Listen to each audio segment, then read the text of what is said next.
Chapter 582. As soon as Zheng Yuan returned to the cave residence in Mount Wuhua, he suddenly knelt on the ground, as if he had lost all his strength. He spat out a mouthful of blood, and his face turned frighteningly pale.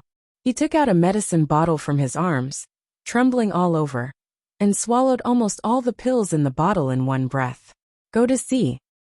This was the 9 turns yang restoration pill, a life-saving elixir that Zheng Yuan had kept for many years. As long as one was still breathing, taking this elixir would allow him to breathe again. After taking the elixir, Zheng Yuan immediately sat down to meditate. Before he did so, he said to Ding Nan beside him, "Pinger, I'm going to meditate to recuperate. Protect me and stop anyone from disturbing me." At this time, the efficacy of the Diyuan Jindan was also slowly taking effect.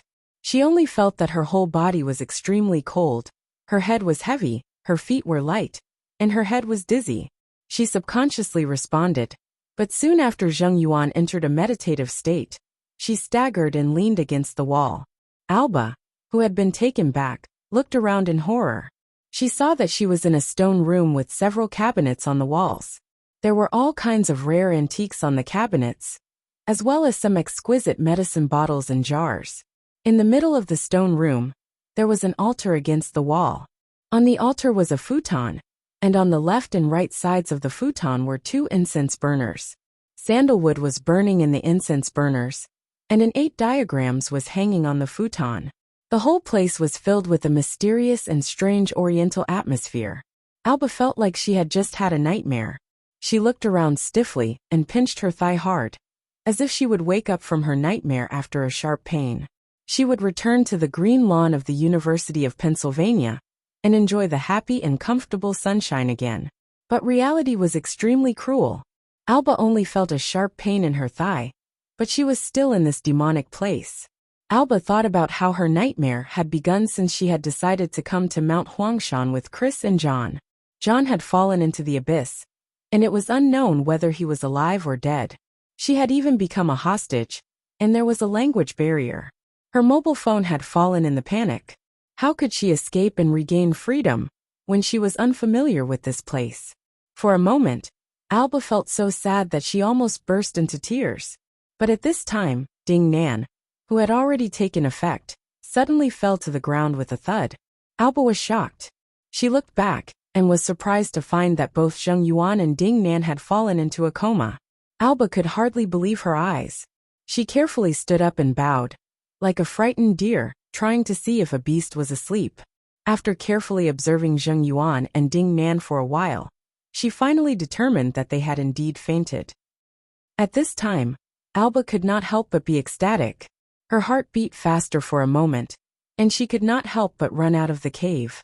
As she ran, she was afraid that Zheng Yuan and Ding Nan would suddenly wake up. If she was caught, she would inevitably be tortured, so she ran with ecstasy and looked back in horror.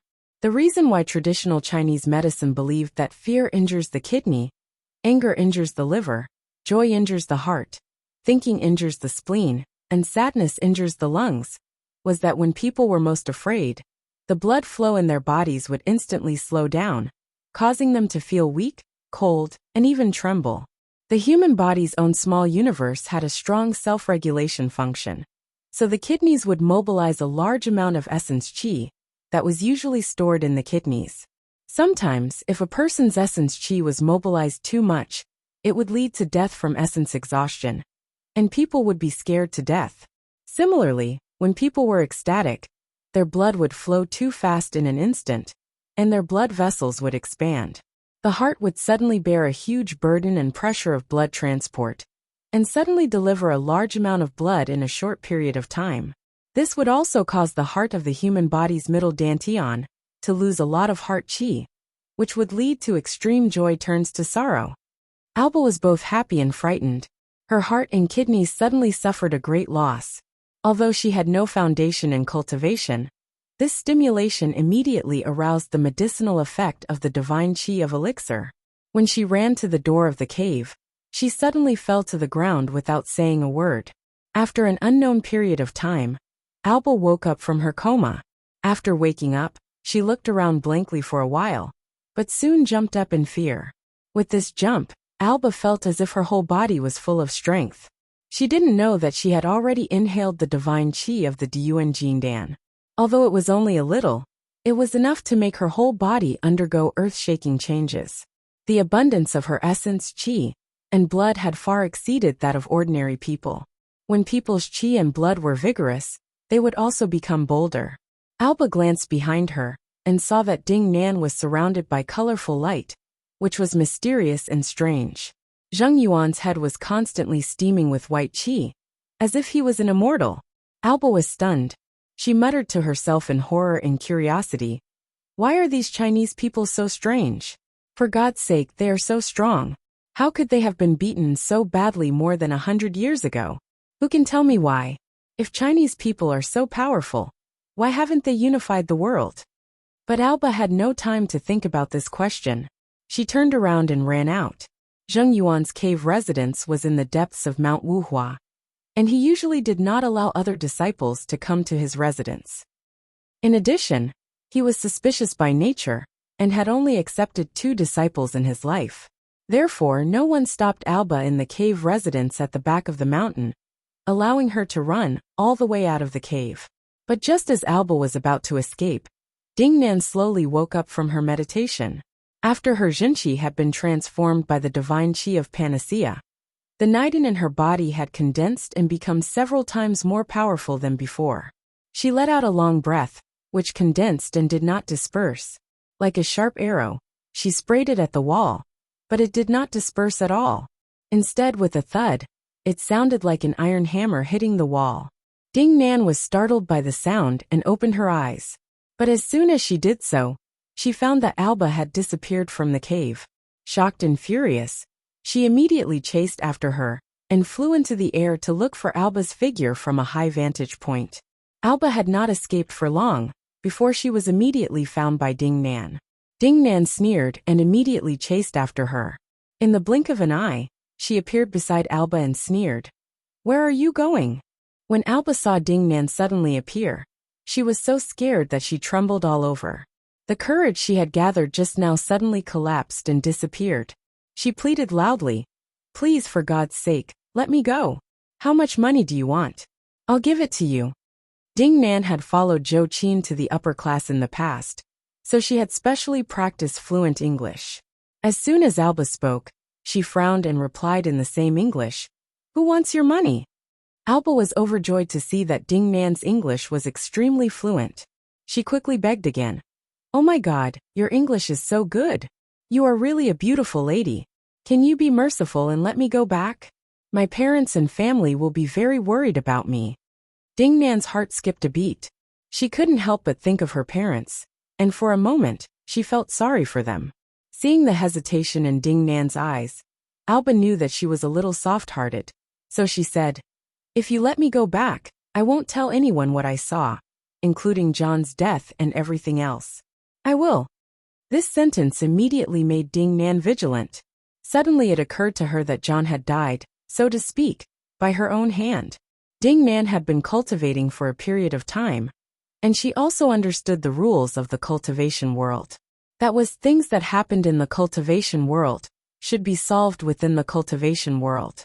Therefore, Zhou Qin would never report these things to the police. She would definitely come to make trouble for her in person. But once Alba told this matter, she would become a wanted criminal. At that time, she would be wanted all over the world. How could she cultivate? She couldn't attack ordinary people, could she? As soon as Ding Nan thought of this, evil thoughts rose in her mind, and her eyes slowly became cold as she looked at Alba.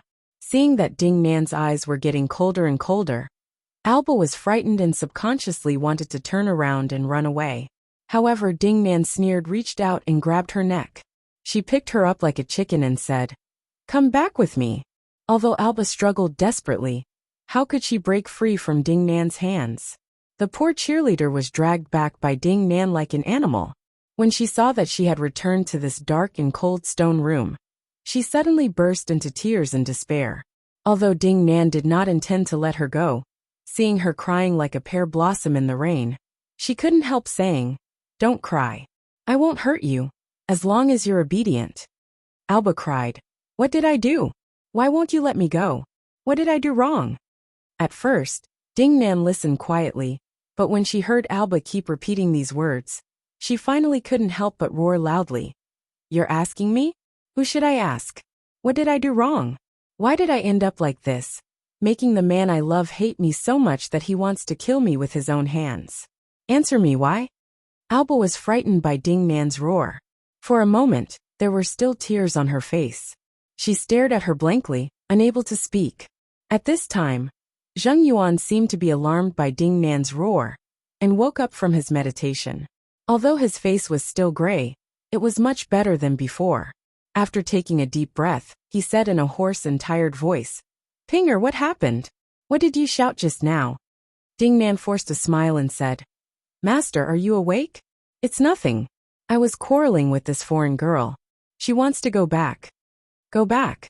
Zheng Yuan snorted coldly. He glanced at Alba contemptuously and sneered. She wants to leave now that she's here? Dream on. Zheng Yuan retracted his gaze and glanced at Ding Nan, only to find that Ding Nan's eyes were full of vitality, and her whole body was exuding an extremely powerful Yuanin qi.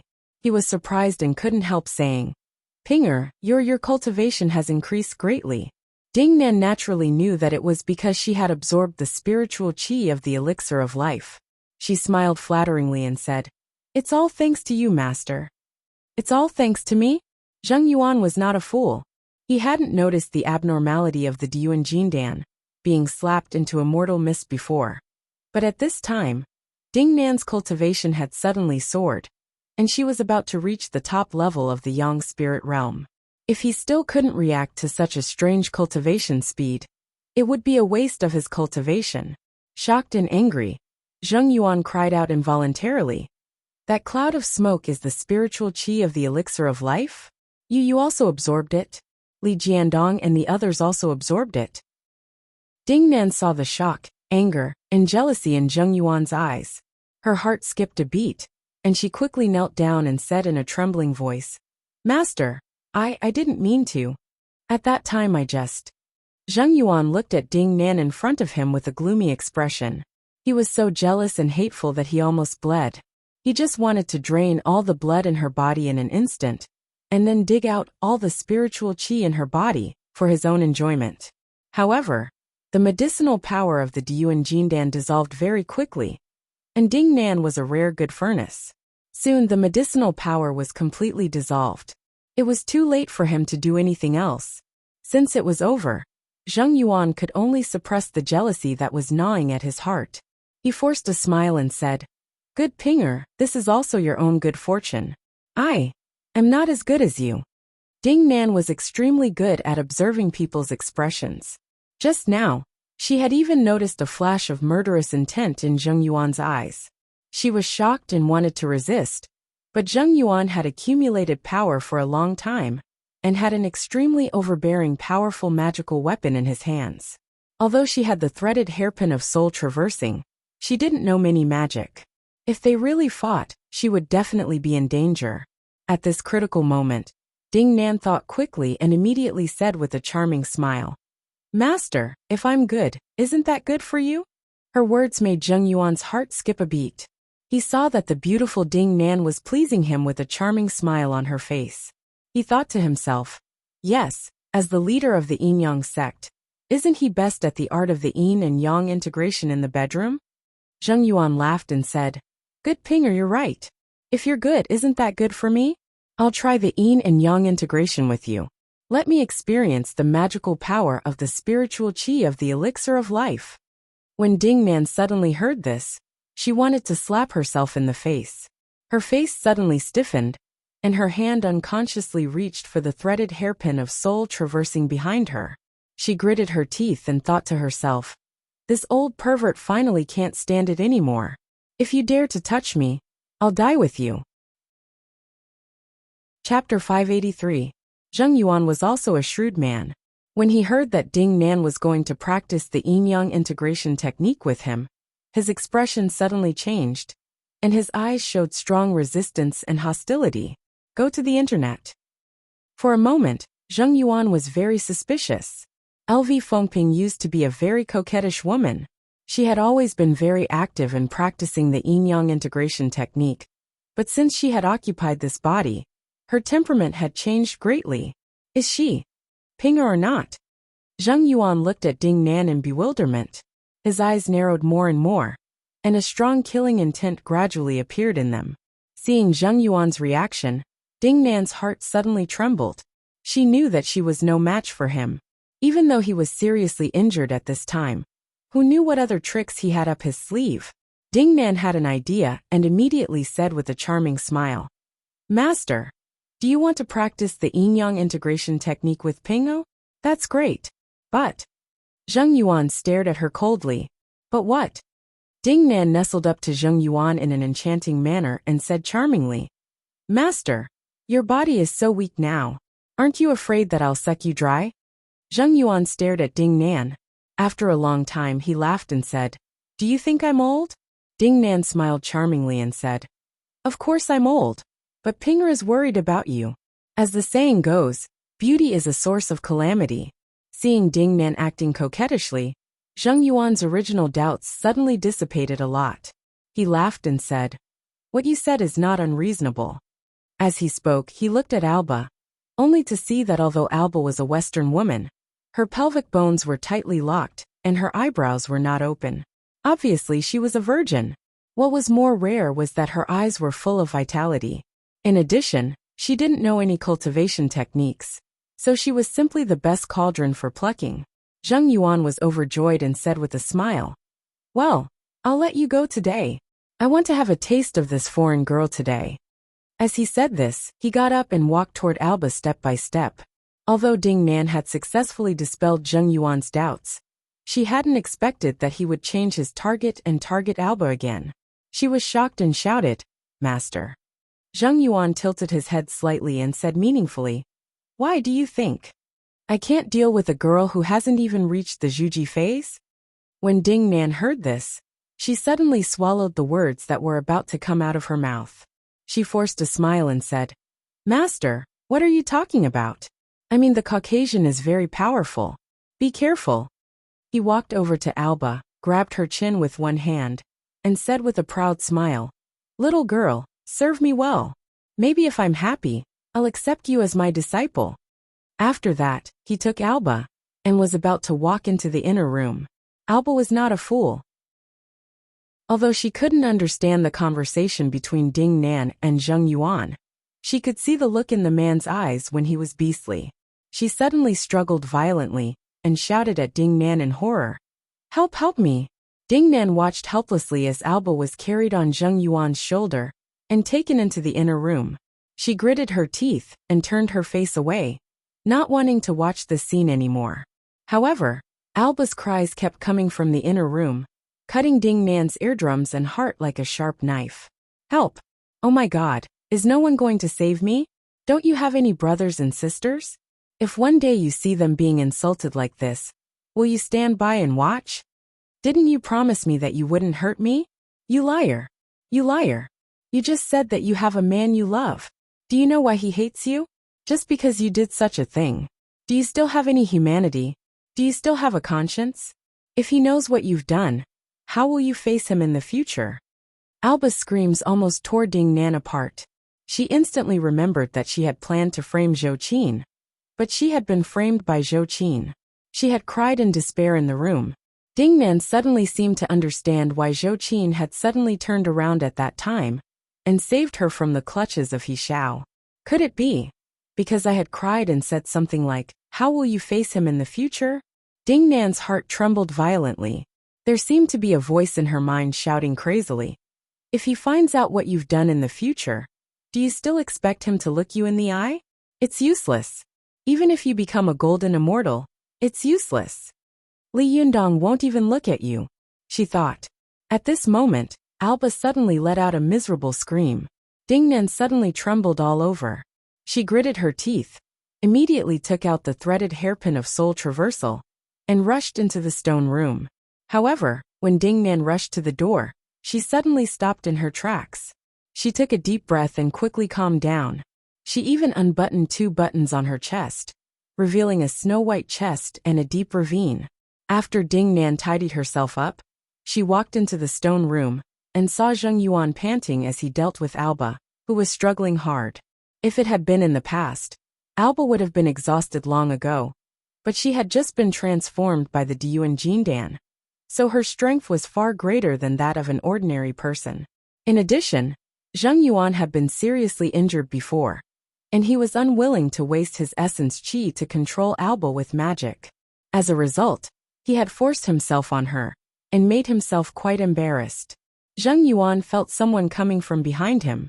He turned his head warily, only to see Ding Nan standing behind him in a seductive manner. He was stunned and asked, "Pinger, what are you doing here?" Ding Nan deliberately covered her mouth and laughed. "I heard that there was too much noise here, so I came to help you, master." Zheng Yuan smiled awkwardly and said, "This foreign girl is really strong. You came at the right time. Help me hold her down." Ding Nan saw that Alba's clothes were disheveled, and her eyes were glaring at her, as if they were about to spit fire, but she didn't seem to notice. She walked over to Zheng Yuan with a charming smile, put one hand on his shoulder, and pressed the other on Alba's wrist. She said with a smile, "Master, I'll watch the battle from the side." Seeing that Ding Nan was really willing to help, Zheng Yuan was overjoyed, and his doubts and vigilance disappeared. He laughed and said, "My good disciple, when I recover my strength, I'll let you participate in the battle in person." Haha.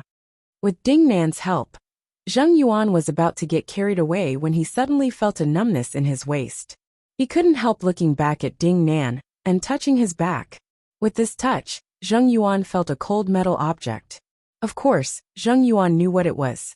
It was the threaded hairpin of soul traversal, which specialized in absorbing the essence and blood of people's souls.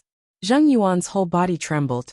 He looked at Ding Nan with his mouth wide open and said in shock and anger, Are you crazy?" Ding Nan saw that Zheng Yuan's waist had been pierced by the threaded hairpin of soul traversal. But not only did he not fall, his essence and blood were not being sucked away by the threaded hairpin of soul traversal. Shocked, she immediately slapped Zheng Yuan with her palm. Seeing that he was in a life and death situation, Zheng Yuan didn't care about saving his jinqi and spiritual energy. He immediately slapped Ding Nan with his palm. As soon as their palms collided, they were both sent flying more than 2 meters away. Although Zheng Yuan's cultivation had not broken through to the Jinshin phase for decades, his strength was not something that ordinary cultivators could compare with. Although his body had been broken by the threaded hairpin of soul traversal, he had used his many years of solid foundation to lock his essence and blood to prevent it from being sucked away. Zheng Yuan looked at Ding Nan in disbelief and asked in a trembling voice, "Pinger, what are you doing?" Ding Nan gritted her teeth and sneered, "Bah, who's your Pinger?" Zheng Yuan's expression changed dramatically. He seemed to have figured out all the problems at once, and his face suddenly became extremely ferocious. "So that's how it is, that's how it is. It turns out that I was right before. Little girl, you're so scheming and scheming." Ding Nan sneered and stared at Zheng Yuan vigilantly and nervously, not saying anything. Zheng Yuan grinned hideously and said, "Do you think a mere threaded hairpin of soul traversal can deal with me? Humph. You deceived your master and destroyed your ancestors. Stop dreaming." As he said this, he was about to jump out of the cave. But just as he was about to move, Alba, who was next to him, suddenly pounced on him. Like a mad beast, she bumped into Zheng Yuan. At this time, Zheng Yuan had focused all his energy on resisting the powerful suction of the threaded hairpin of soul traversal, and his attention was focused on Ding Nan. How could he have noticed Alba? If this had happened in normal times, Zheng Yuan would have been able to send Alba flying more than 10 meters away with a wave of his sleeve. But at this time, Zheng Yuan only felt his whole body shake. Most importantly, Alba's shoulder had hit the threaded hairpin of soul traversal on his waist. This time, Zheng Yuan could no longer control himself, and all the essence and blood in his body were quickly absorbed by the threaded hairpin of soul traversal. Zheng Yuan suddenly let out an earth-shattering howl, and his skin quickly withered and turned yellow. Seeing this scene, Alba was so scared that her whole body went limp. She screamed and crawled away on all fours. Zheng Yuan looked at Ding Nan in pain and shouted unwillingly, "You deceived your master and destroyed your ancestors. I won't let you go." Ding Nan gritted her teeth and sneered. I'm not your disciple. How can I deceive my master and destroy my ancestors? Zheng Yuan laughed wildly. I've been keeping you by my side these days. Who in the cultivation world doesn't know that you're my disciple? If they find out that you deceived your own master and killed him, I'm afraid that there will be no place for you in this world. The first iron law of the cultivation world is that you can't use magic and powerful magical weapons on secular mortals. But do you know what the second iron law of the cultivation world is? It's that you can't deceive your master and destroy your ancestors. You will have a divine punishment. As Zheng Yuan shouted wildly, the essence and blood in his body were constantly being absorbed by the threaded hairpin of soul traversal. His originally smooth and delicate skin had already become wrinkled like the bark of an old withered tree. His whole body was like a skeleton, which was extremely terrifying. But the most terrifying thing was that at the moment of his death, Zheng Yuan was still viciously cursing and shouting, I'll wait for you. You will have a divine punishment. The cultivation world will never let go of any deceiving and destroying your ancestors. After Zheng Yuan roared, his yang spirit and all his qi and blood were sucked clean. Finally, he was completely sucked into a dry corpse, and his body fell to the ground with a puff. Seeing a living person being sucked into a mummy in the blink of an eye, Ding Nan was also secretly horrified. More importantly, Zheng Yuan's ferocious curse before his death made her feel uneasy and terrified. She had been in the cultivation world for a long time, so she naturally knew what it meant if others found out about deceiving and destroying one's ancestors. Seeing that Ding Nan was standing there in a daze for a moment, Alba cried and said to Ding Nan, I knew you were a good person. Thank you for saving me. Thank you so much. God will protect you. I won't tell anyone about what happened today. I promise. But no matter what she said, Ding Nan remained motionless like a wooden man. Seeing that Ding Nan didn't respond, Alba asked tentatively, Can I go now? After asking, she saw that Ding Nan still didn't respond, so she finally got up and wanted to go out. But as soon as she reached the door, she heard Ding Nan say in a cold voice, Where do you want to go? Alba trembled all over and said in a trembling voice, I want to go home. Ding Nan slowly turned her face, and a strange and ferocious expression appeared on her pretty face. You watched me kill John, and then you watched me kill my master. Where else do you think you want to go? Alba was shocked. She knelt down with a thud and begged bitterly, Let me go. I definitely won't tell anyone. I definitely won't tell anyone. Don't kill me. Ding Nan walked slowly to Alba's side. She lifted Alba's chin with her finger and said with a sneer, From today on, I will be the leader of the Yin-Yang sect in Mount Wuhua, and you will be my new disciple. If one day I find that you want to escape, I will cut off your left leg if you take a step with your left leg, and your right leg if you take a step with your right leg. If you take a step with both legs, I will make it so that you will never be able to stand up again. Do you understand? As the saying goes, a woman's heart is the most poisonous. At this time, Alba was scared out of her wits. For a moment, she looked at Ding Nan in a daze. She suddenly felt that the beautiful woman in front of her was vicious and cruel, even more so than Zheng Yuan. She felt as if she had just escaped from the claws of a wolf, and immediately fell into the mouth of a tiger. Alba didn't know that her cultivation career would begin in such an unpleasant way, but what she didn't know was what kind of cultivation achievements she would achieve in the future, and what kind of terrifying, great cultivator her master, Ding Nan, would become. Chapter 584. When Ding Nan killed Zheng Yuan with her own hands, Li Yundong was struggling to advance to the most important stage of cultivation. Go to the internet. At this time, Li Yundong had fallen into the deepest state of meditation.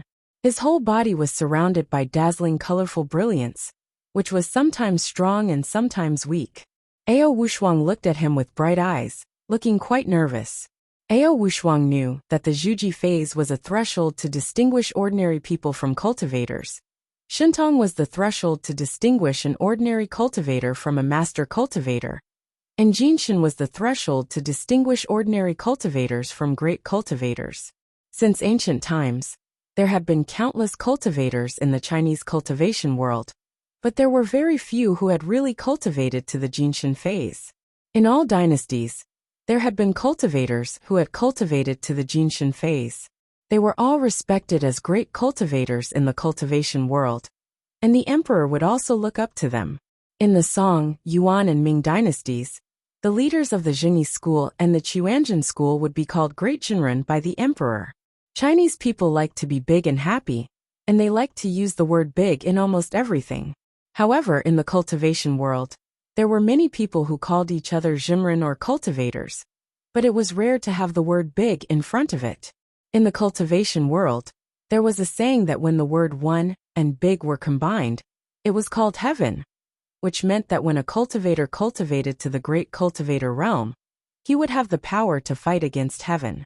The Zhuji phase was to cultivate the human body into Niden, so as to complete the transformation from an ordinary person to a cultivator.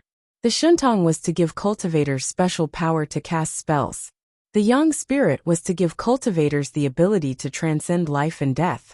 The Jinshin meant that cultivators began to stand tall and have the power to challenge heaven. I didn't expect that. A guy who has only cultivated for half a year is going to break through the Jinshin phase. Ao Wushuang looked at Li Yundong with emotion.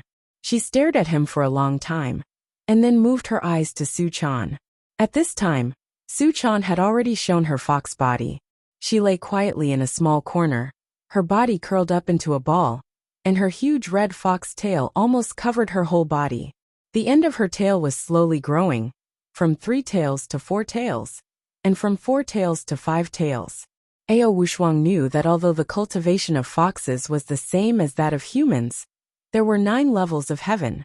However, due to the special physique of the fox demon body, the number of tails of the fox was not the same as the realm of cultivators.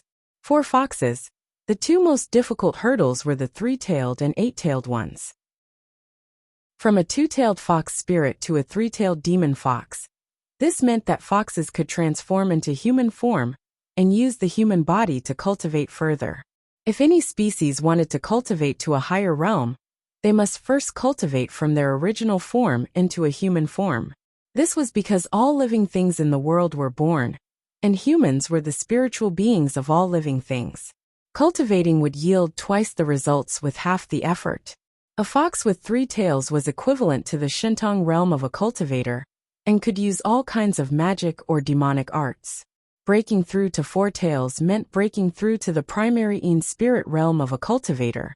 5 tails was equivalent to the top Yin spirit realm of a cultivator. 6 tails was equivalent to the primary Yang spirit realm, and 7 tails was equivalent to the top Yang spirit realm. The biggest difference between a fox and a cultivator was that the fox's cultivation speed would slow down in the later stages. From 7 tails to 8 tails, it would realize a huge leap in strength. It would directly cross the Jinshin realm and break through to the early stage of the Thunder Retribution realm. For foxes, the gap between 7 tails and 8 tails was like the gap between a Yang spirit and a Jinshin master. However, although the gap between the Jinshin and the Thunder Retribution realms was huge, it was not as huge as the gap between the Yang spirit and the Jinshin, which was completely invincible. At this time, when the 7th tail slowly grew from the end of Su Chan's tail, Ao Wushuang suddenly became nervous. She stared at Su Chan's tail to see if there was any sign of the 8th tail growing. But after waiting for a while, Ao Wushuang saw that the fiery red fur on Su Chan's body began to slowly fade, and she gradually turned back into a human form. Ao Wushuang sighed in her heart and shook her head secretly. After a while, Su Chan was the first to wake up from her deep slumber with a groan. As soon as Su Chan opened her eyes and looked around, she found that she was in her former home in Shantang, Dongwu City. Not far away, Ao Wushuang was standing with a smile on her face. "Master," Su Chan said with surprise and joy. "It's really you. I thought I was dreaming at that time. Did you save us?" Ao Wushuang shook her head and said with a smile, "No, it was the former leader Shibua who saved you." Su Chan was stunned. "Grandmaster? Lu Yi?" The little girl couldn't help but think of the last bolt of lightning that had magically struck down. She said in surprise, "Grandmaster is really not dead? He is a Thunder Retribution Master? No way." Ao Wushuang smiled slightly. Is it strange? He was a seven-tailed fox many years ago. After more than 10 years, he has become an eight-tailed fox. What's so strange about that? Su Chan's eyes widened and she said incredulously, but since he is a master of lightning retribution, why did he rather watch so many Shiji and Shimi die when our Fox Zen school was besieged and attacked? The smile on Ao Wushuang's face faded. She took a deep breath and said slowly, Chaner, there are some things that you'd better not know. Su Chan's face was full of anxiety. She quickly walked over to Ao Wushuang and argued, but Master, I don't need to know, but Yundong has been involved. It's because Grandmaster pretended to be dead that he inherited the position of leader of the Fox Zen school. Do you know how much he has sacrificed in order to be a good leader? Do you know how much he has to worry about the Fox Zen school every day? Ao Wushuang fixed her eyes on Su Chan and suddenly smiled. Sure enough, girls are more outgoing. Don't you think about your fellow disciples at all? Do you only think about Yundong? Su Chan said unhappily, I've never been in the Fox Zen school since I was a child. Whether I'm a member of the Fox Zen school or not, I don't care at all.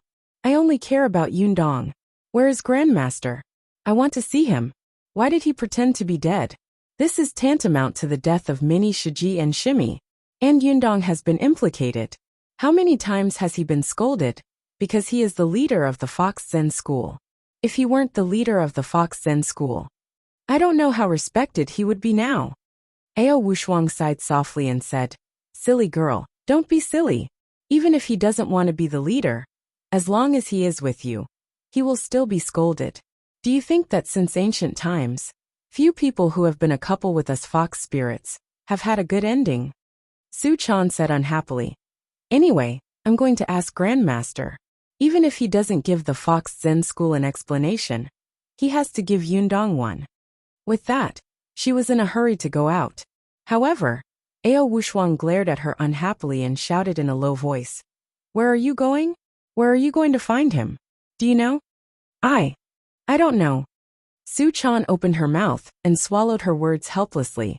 However, she soon became happy again. Master, you must know, right? Ao Wushuang shook her head and said, I don't know.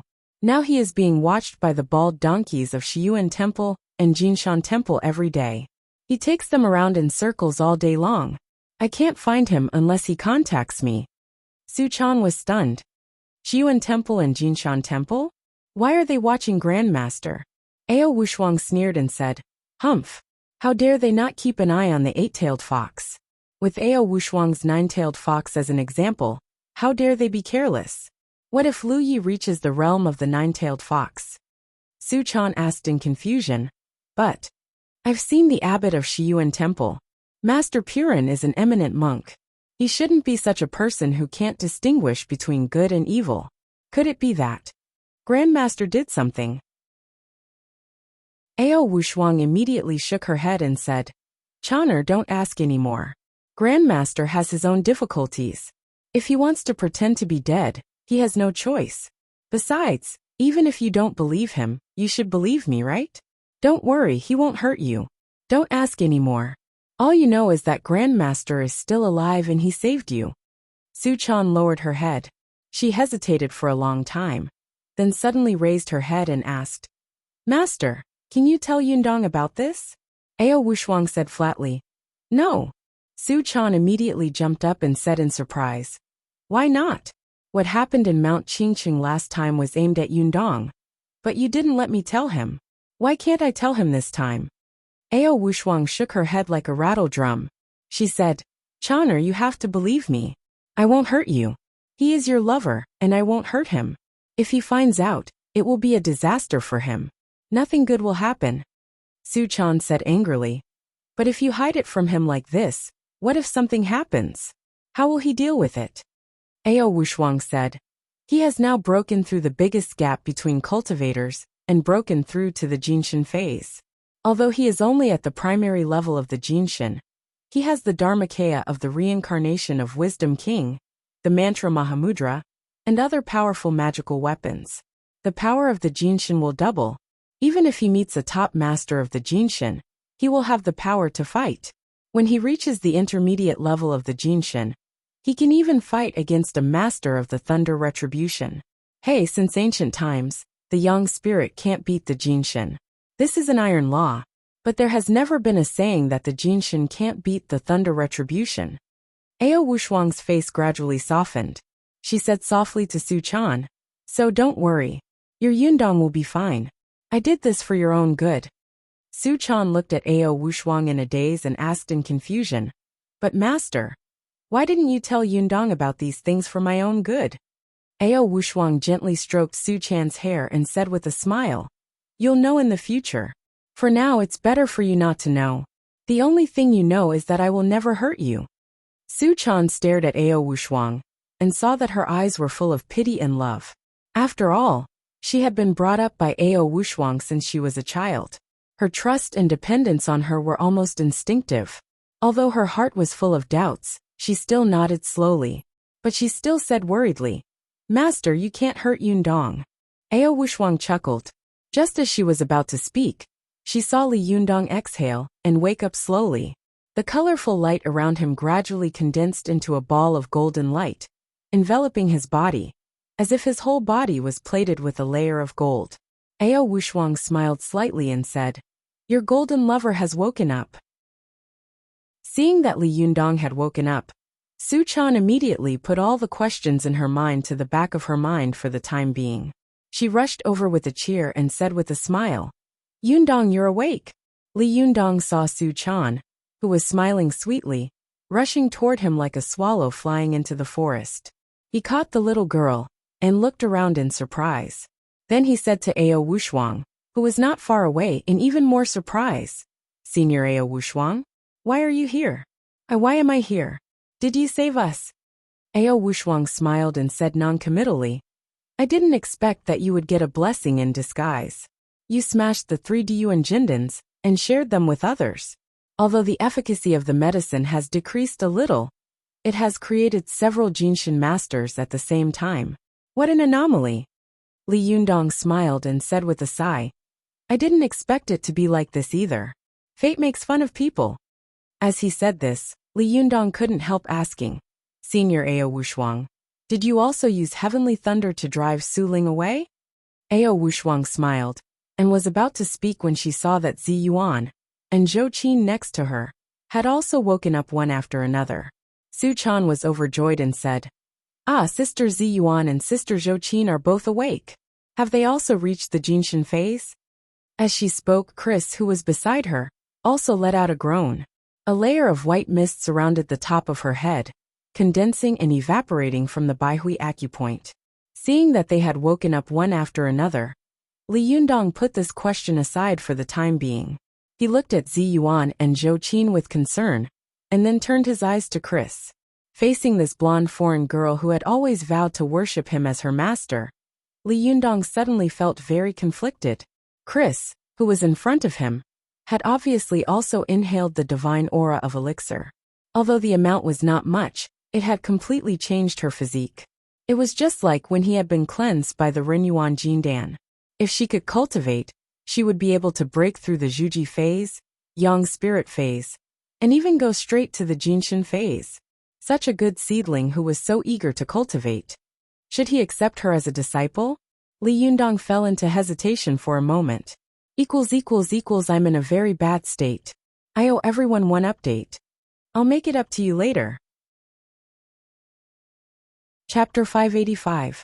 After Zi Yuan and Zhou Qin woke up, they also looked around in surprise. They didn't understand why they had appeared in such a place. They went to see the net. But soon, they saw Ao Wushuang and roughly understood what had happened and how it had developed. Zi Yuan felt the changes in the Yuanin genuine qi in her body and said with emotion, "I didn't expect that we would accidentally get the divine qi of elixir and break through to the Jinshin phase. It's really a good fortune." Li Yundong smiled slightly and said, "This is called good karma.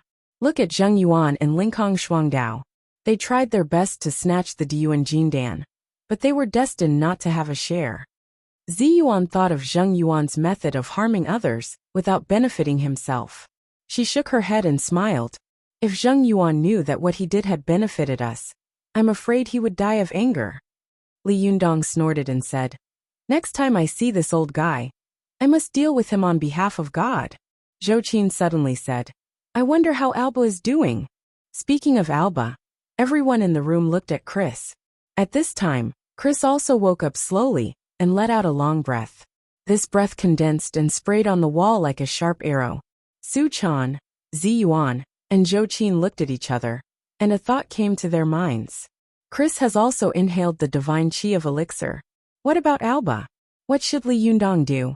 How should he deal with it? After Chris woke up, she slowly opened her eyes and looked around blankly. But what she saw was no longer the terrible killing and fighting on Tiandu Peak. She was in a traditional Chinese room, surrounded by antique furniture. If Chris hadn't found Li Yundong and the others standing beside her, she would have thought that she had been in her own room, and that the trip to China was just a thrilling dream. But the truth was cruel and irreversible.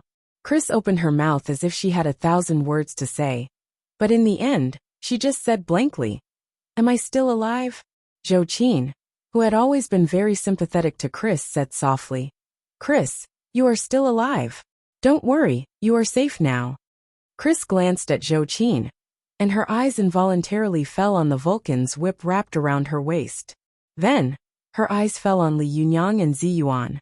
She remembered the terrifying fighting and magical fighting she had seen on the Huangshan Cableway on Tiandu Peak. This blonde, blue-eyed Pennsylvania student suddenly had an unrealistic feeling. Who are you? Are they aliens?" Zhou Qin smiled and said, "Chris, like you, we are all ordinary people. However, we are cultivators among ordinary people." In fact, Chris knew the answer, but in her opinion, cultivators should only have some special abilities. Even if it was the scene she had seen on the Huangshan Cableway, she could accept it. However, the earth-shattering fighting scene she had seen on Tiandu Peak had far exceeded the limit of her imagination. In her opinion, a person like Li Yundong already had almost incredible power. He was completely a Superman, or even more than Superman. Is there really such a person on Earth? Chris looked at Zhou Qin in a daze, and after a while, she couldn't help looking at Li Yundong. Li Yundong sighed softly and said, "Chris, now do you know why I can't easily accept you as my disciples?" Chris opened her mouth as if she wanted to argue, but she was also a very smart person. She quickly figured out the key point. If such magic was passed on to an outsider like her, and she passed it on to her own people, what would happen? Chris was extremely unwilling, but she also lowered her head in resignation and murmured in English, "John, I'm sorry. I couldn't fulfill your last wish. Li Yundong, he won't teach me. Although I have Chinese blood, I am not a black-haired, yellow-skinned Chinese." Li Yundong is right. This kind of cultivation is a national weapon of China. He won't teach it to foreigners like us. In the past, when I read the history of China, I never understood why the great ancient Indian civilization, the equally great ancient Egyptian civilization, and even the ancient Babylonian civilization, which created the brilliant Hanging Garden, all declined without exception and even died out. Only the Chinese civilization, which has been passed down for 5,000 years, has never been cut off. Now I think. I understand. My grandmother was right. There are hidden dragons and crouching tigers in China, and there are hidden masters everywhere. They may not show themselves at ordinary times, but when you get to know them in depth, you will know the vastness and greatness of this nation. Chris murmured softly, as if she were talking in her sleep. At the end of her words, she couldn't help but think of the time when she, John, and Alba had come to China with great ambitions. They had been in high spirits and bickering with each other. But now, she was the only one who was safe. John had fallen off a cliff, and Alba had been kidnapped. No one knew whether she was alive or dead. All of this was like a terrible nightmare. Not only had she not been able to cultivate, but she had also not been able to fulfill John's last wish. Thinking of this, Chris couldn't help but feel sad. Tears flowed down her cheeks. As she cried, she said to Li Yundong, "Li Yundong, can you promise me one thing?" Li Yundong was born with a tender heart for women. Seeing Chris crying like a pear blossom in the rain, his heart softened and he said, "Tell me, what is it?" Chris cried, "John fell off a cliff and is probably dead. Alba came to China with us. If anything happens to her, I really can't explain it to her family. Can you promise me that you will find her? Bring her back safe and sound? Li Yundong nodded slowly and firmly. I promise you. But you have to promise me one thing. Chris wiped her tears and said with tears in her eyes. What is it? Li Yundong said. You must not call the police. Moreover, you can't tell Alba's family anything about her or us. Chris was stunned and asked anxiously. Why? Li Yundong said seriously. Zheng Yuan is cruel and merciless, and Ding Nan is not easy to deal with. Since they kidnapped Alba, it means that they have a plan. If you call the police, the secular police will intervene. At that time, in order to protect themselves, they will definitely try to kill Alba and silence her. If we don't call the police, we can still find a way to get Alba back through our own strength. Do you understand? The more you push, the more dangerous Alba will be. The looser you push, the safer she will be. Chris thought for a moment and said helplessly and sadly, Well, I think I understand. As she said this, she wiped the tears on her face, smiled bitterly and said, In that case, I'll leave first. Seeing that she was about to leave, Zhou Qing couldn't help asking, Chris, aren't you going with us? Chris looked at Li Yundong, Su Chan, Zi Yuan, and the cold and elegant Ao Wushuang. She clearly felt that she was out of place with them.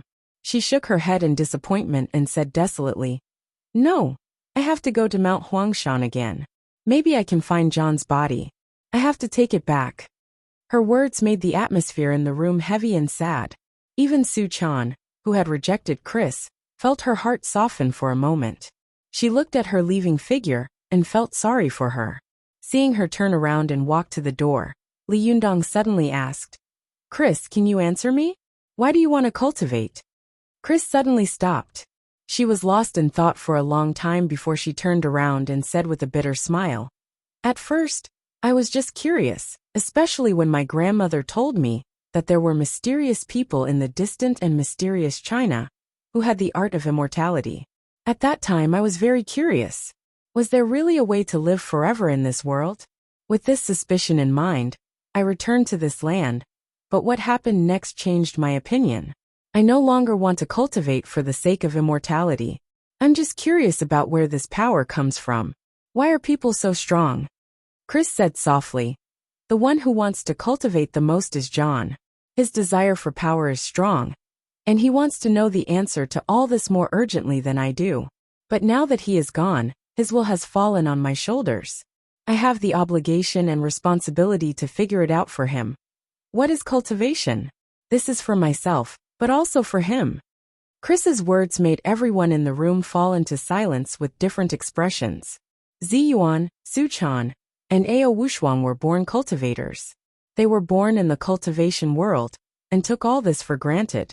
Li Yundong and Zhou Qing deeply resonated with Chris's words. At the beginning, they were also like Chris, full of strong curiosity about the power of cultivation. In order to understand it, they would do anything. Li Yundong fixed his eyes on Chris. He nodded slowly and said, In that case, you can stay with me for the time being. I will slowly explain to you what cultivation is.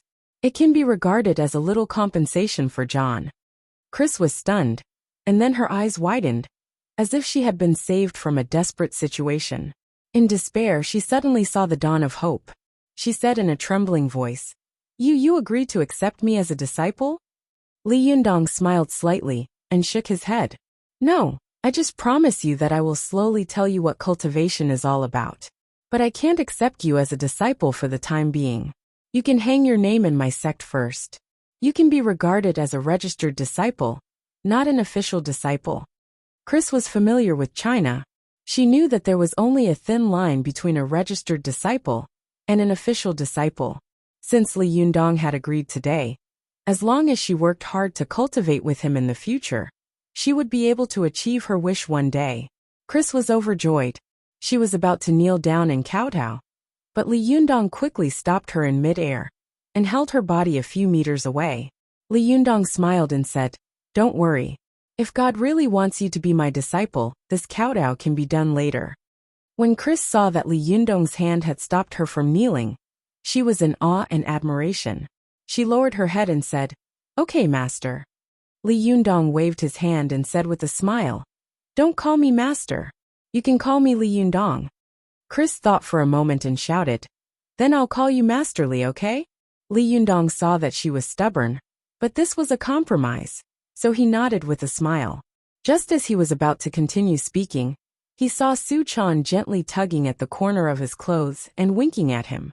Li Yundong knew that Su Chan had something to say to him, so he walked with her to another room. As soon as they entered, Su Chan said anxiously in a low voice, Yundong, how can you accept an outsider as a disciple? Aren't you afraid that the cultivation method will be leaked? Li Yundong laughed and said, Silly girl, didn't you see that Chris has already inhaled the divine aura of elixir? If I don't accept her as a disciple today, what if other sects see her in the future? If they accept her as a disciple, and it happens to be against us, what should we do? Su Chan was stunned, but then she snorted and said, Are we afraid of a barbarian? Li Yundong shook his head and couldn't help laughing. You can't say that. Now our Fox Zen school has enemies on all sides. If a hostile sect sees that she has outstanding talent, and accepts her as a disciple, not only will there be the danger of the secret cultivation method being leaked, but we will also set up a strong enemy for ourselves. Although her strength is weak now, Westerners are born with abundant qi and blood. She is a good candidate for cultivation. With the transformation of the divine aura of elixir, her cultivation speed will definitely be very amazing. But Su Chan was still a little unconvinced, but she had to admit that Li Yundong's words made sense. She wanted to object, but she couldn't find a reason at the moment. Li Yundong said with a smile, No buts. Instead of letting others control her fate, it's better for us to control this uncertain factor ourselves. Only then did Su Chan stop talking. She smiled and said, Well, what you said makes sense. Li Yundong and Su Chan looked at each other and smiled, then walked out hand in hand. I'm going to be very busy recently. As for what exactly I'm busy with, because of some confidential reasons, it's a little inconvenient for me to say, but I believe that everyone will know after a while if nothing unexpected happens. There are 2 updates today and 1 more in the evening. It's estimated that I still have to continue to miss 1 update. I'll try my best to make it up tomorrow. Tang Tang, I bow to everyone. I'm sorry.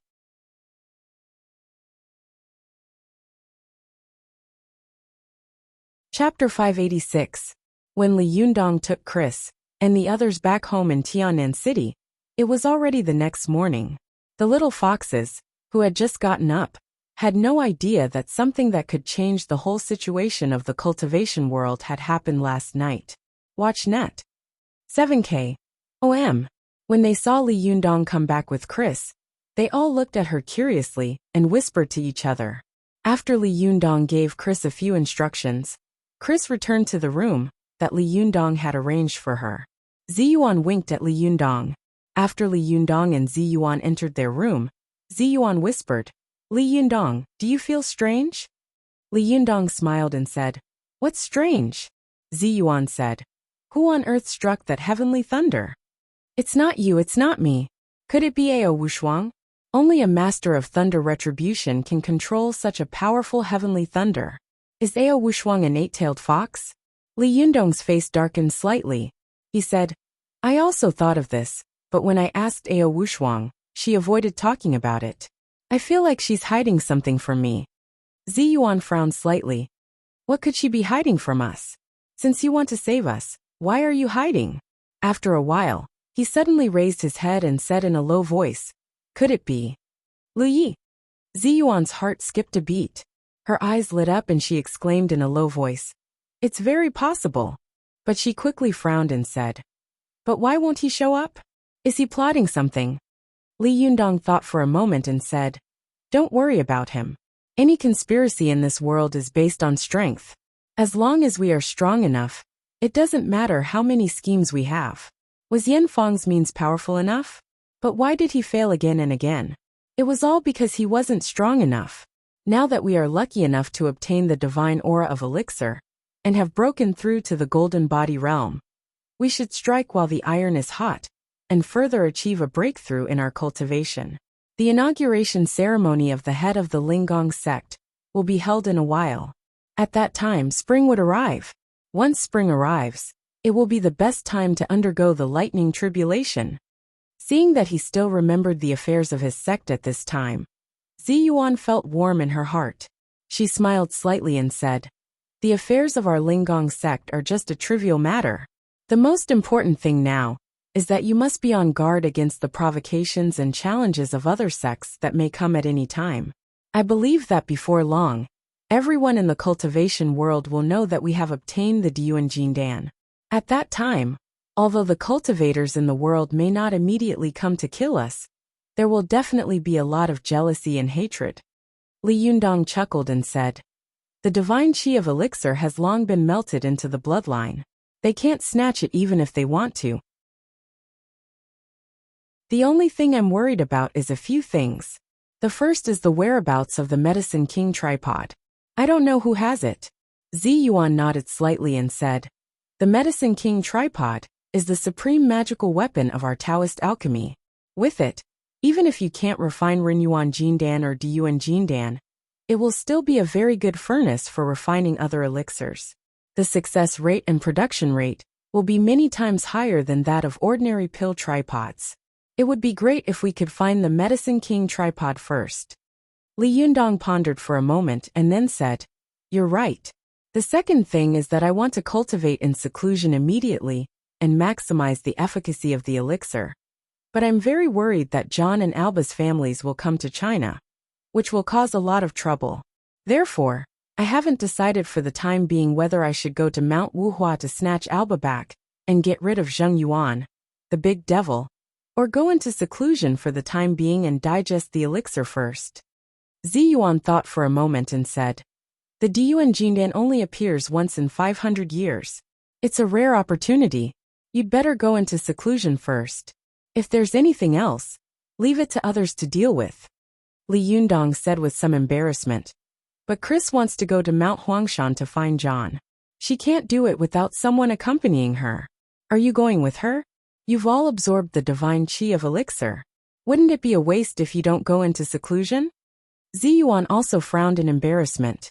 She thought for a while, then smiled and said, "I have an idea.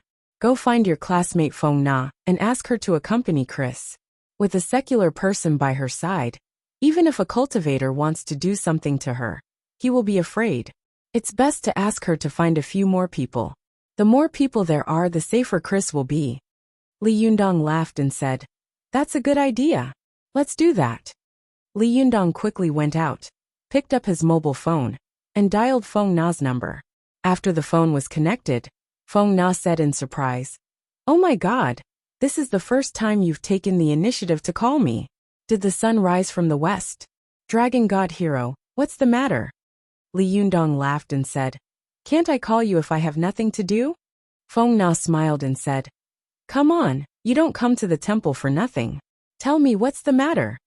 Li Yundong smiled and told her about Chris's situation. Then he asked, "If it's convenient for you, can you accompany Chris to Mount Huangshan to find John's whereabouts?" When Feng Na heard about John falling off the cliff, she was shocked. "What? John fell off the cliff? What happened?" Li Yundong said with some embarrassment. "If you can help, Chris will tell you the details when you see her. I'll pay for your travel expenses. If you can't, then forget it. It doesn't matter." Feng Na sighed and said, "Don't say that. Chris and I are friends.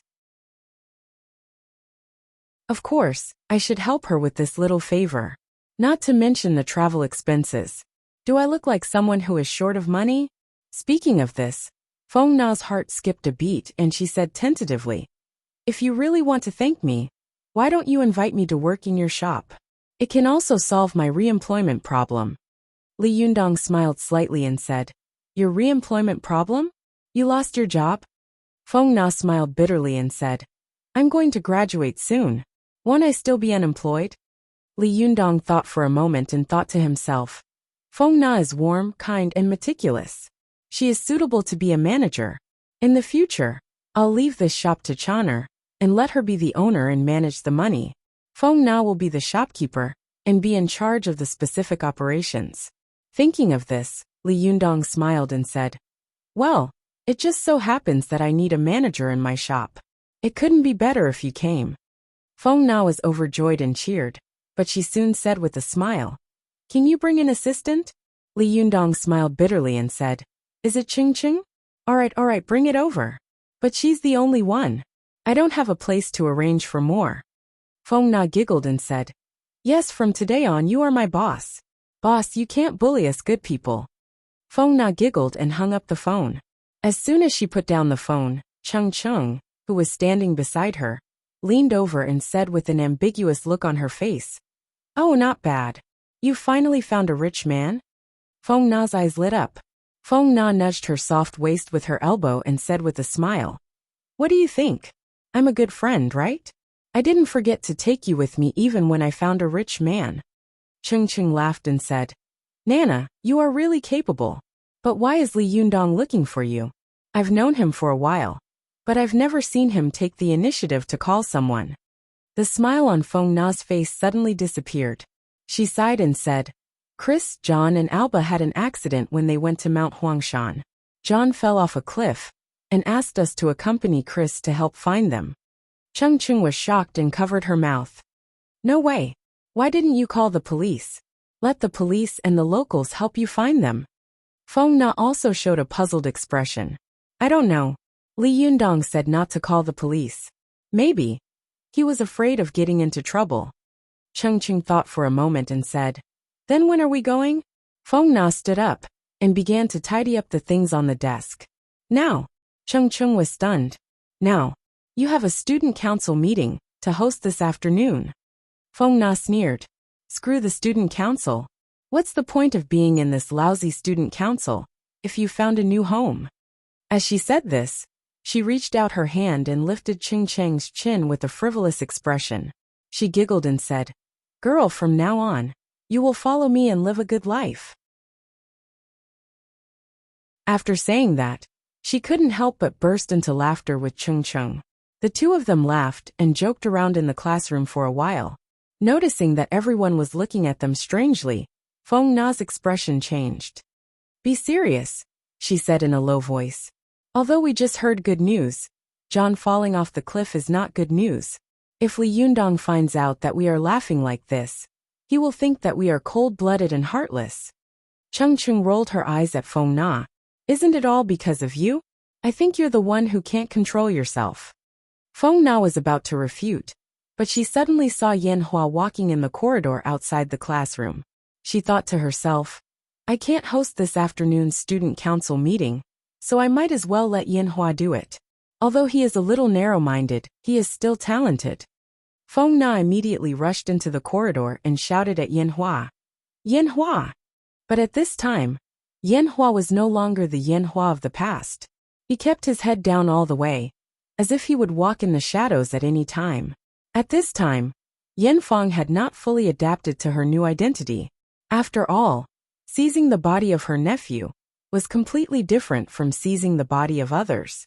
Moreover, the pure Yuanyang qi in Yan Hua's body had been unable to integrate with her own Yuanying qi, which made her fight against this qi almost all the time. Therefore, Yan Feng turned a deaf ear to Feng Na's shouts for a moment. Seeing Yan Hua walking away with his head down, Feng Na couldn't help but shout again. Hey Yan Hua, she's calling you. At this time, Yan Hua suddenly understood. He turned his face, looked at Feng Na with a strange expression and asked, What's the matter? Seeing Yan Hua's distant expression, Feng Na was suddenly displeased and thought to herself, You're giving me a cold shoulder? Humph, I won't let you off easy. Feng Na's face also became serious and she said, It's nothing. I just wanted to say hello. At this time, Yan Feng suddenly came to her senses and realized that her attitude was very abnormal. He immediately smiled very warmly and said, Sorry, I was thinking about something just now. What's the matter, senior sister? As the saying goes, don't hit a smiling person. When Feng Na saw Yan Hua smiling apologetically, the anger in her heart immediately dissipated. Feng Na said with a smile, Can you help me host this afternoon's meeting? Yan Feng was stunned. The afternoon meeting? Feng Na smiled and said, Yes, Li Yundong asked me to do him a favor, so I can't go. You can help me host it. As soon as Yin Fang heard the 3 words Li Yundong, she immediately became vigilant. All the hair on her body almost stretched out like a radar. He asked Li Yundong, "What did he want to see you for?" Feng Na sighed and said, "Alas, you will know this sooner or later." Do you still remember Chris, John, and Alba, who joined our school's student union a few days ago? The 3 of them went to Mount Huangshan yesterday, but John fell off the cliff. Chris wants to find his whereabouts, but Li Yundong can't get away by himself, so he asked me to accompany him. Yen Fang's expression didn't change at all, but in her heart, a storm was suddenly set off. It could be said that the Battle of Tiandu Peak of Mount Huangshan had spread throughout the cultivation world overnight. Although Yen Fang had been hiding it, he was not isolated. Naturally, he also knew the news, especially when he heard that Li Yundong had asked Feng Na to accompany Chris to Mount Huangshan. He immediately had an idea and said with a smile, "You want to accompany Chris to Mount Huangshan? Can I go too?" Feng Na was stunned. You will go. What about the afternoon meeting?" Yen Fang smiled and said, "I'm not the only vice president. Let the others go." Feng Na knew that Yen Hua and Li Yundong usually had a lot of dirty dealings, and at this time, he was so eager to volunteer. For a moment, she muttered in her heart. Seeing this, Yen Fang immediately smiled and said, "Sister, John is an exchange student of our school. If something happens to him, it's only right for me to help. Besides, you are all girls. If there is any safety problem, and you meet some bad people, what should you do? I am a boy after all, and I can protect you. Even if you don't meet bad people, when the time comes, you will definitely have to ask the local people for help. It's not convenient for you to do some things, but it's convenient for me. What do you think?" Feng Na was shaken by Yen Fang's words. She thought for a moment and smiled. "You are really eloquent. What you said makes sense. Well, let's go together." Yen Fang was overjoyed and said with a smile, "When are we going?" Feng Na smiled and said, "Now. I'll go back and pack my things. See you at the school gate." Yen Fang watched Feng Na turn around and enter the classroom, walking in the direction of the student dormitory with Cheng Cheng. The smile on his face became gloomy little by little, and a meaningful smile appeared at the corner of his mouth.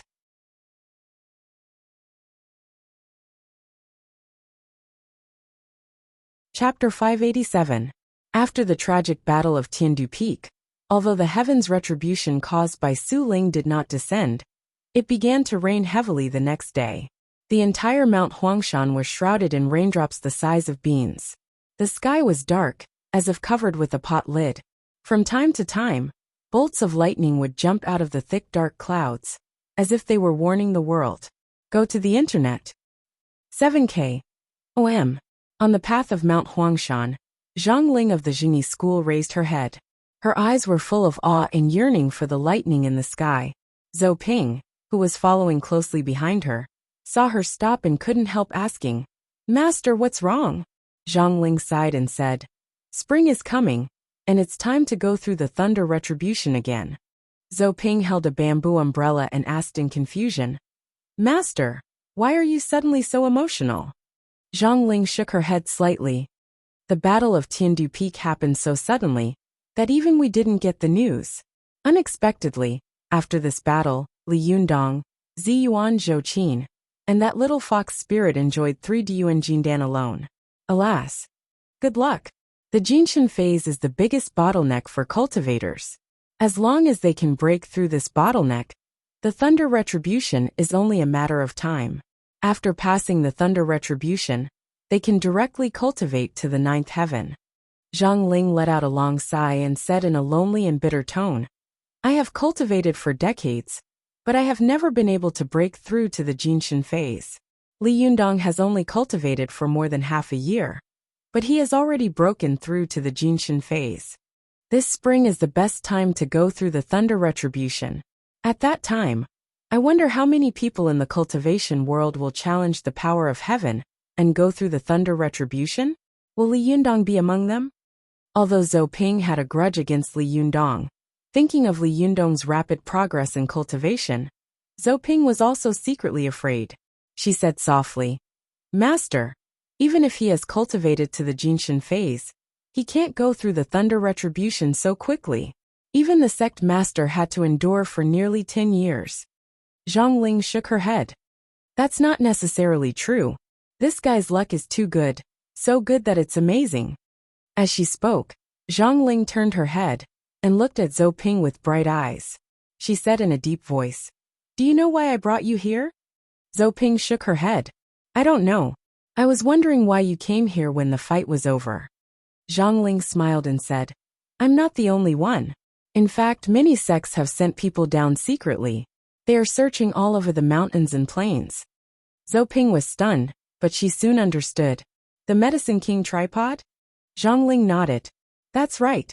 When Wan Jinyuan left, he only took one Diyuan Jindan with him. He didn't even have time to take the Medicine King tripod with him. After the Battle of Tiandu Peak, the Medicine King tripod disappeared. And I haven't heard that other cultivators have taken it away. If no one has gotten it, I believe it is near Mount Huangshan. If we are lucky, we may be able to find it." Zhou Ping was happy at first, but then she said with some frustration, "So what if we find it? Can he refine another Diyuan Jindan?" Zhang Ling sneered. "You pighead. It's not important whether we can refine it or not.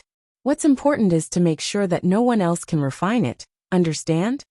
Zhou Ping suddenly understood and said, "So that's how it is. Master, you are so powerful. You are far-sighted and scheming." Zhang Ling snorted. "Don't flatter me. Besides, if Wan Jinyuan can refine Diyuan Jindan, why can't we? What the Gazao sect can do, why can't our Jini school? Although the Gazao sect is second to none among the external alchemy sects, our Jini school also has many experts who are good at refining elixirs. My shitty Zhang Kongyan is one of them." Zhou Ping thought of Zhang Kongyan's sloppy appearance as a vegetable farmer and couldn't help frowning. "Him? Is he a master of alchemy?" Zhang Ling laughed and said, "You can't tell, can you? I've told you many times not to judge a book by its cover. There are many things he's good at." As the two of them talked, they searched around with sharp eyes. Suddenly, Zhou Ping's eyes swept over and saw a vague figure on a cliff. Zhou Ping pointed and said in surprise, "Master, look, there's someone." Zhang Ling looked over and saw a figure hanging on a pine tree on the cliff. She turned her head and said to Zhou Ping, "Go and see what's going on." Zhou Ping nodded. In an instant, her young spirit went out of her body and wandered around the man. Then, she quickly returned to her body and said, "Master, it's a foreigner. He seems to have fallen off a cliff and is unconscious now. Should we save him?" Zhang Ling was stunned. "A foreigner? Maybe he's a foreign tourist who has lost his footing. Let's save him and see if he's still alive." Zhou Ping responded and flew out again. When she flew back, the young spirit was carrying a burly man with blonde hair and blue eyes. It was Hardadef, who had fallen off the cliff. Zhang Ling bent down and checked his pulse on his neck. She smiled and said, "He's not dead yet. He's really lucky." Zhou Ping's young spirit returned to her body. She also checked Hardadef's pulse, but she frowned and said, "But master, he's almost out of breath. What should we do? Should we use our luck to save him?"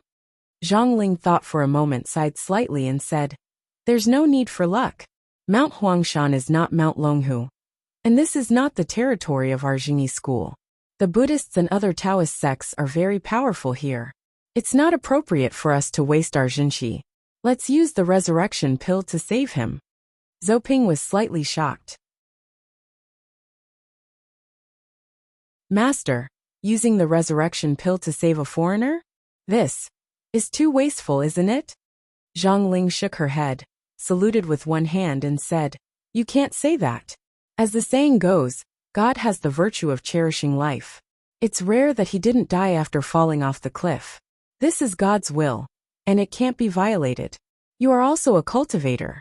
Have you done all your homework in vain?"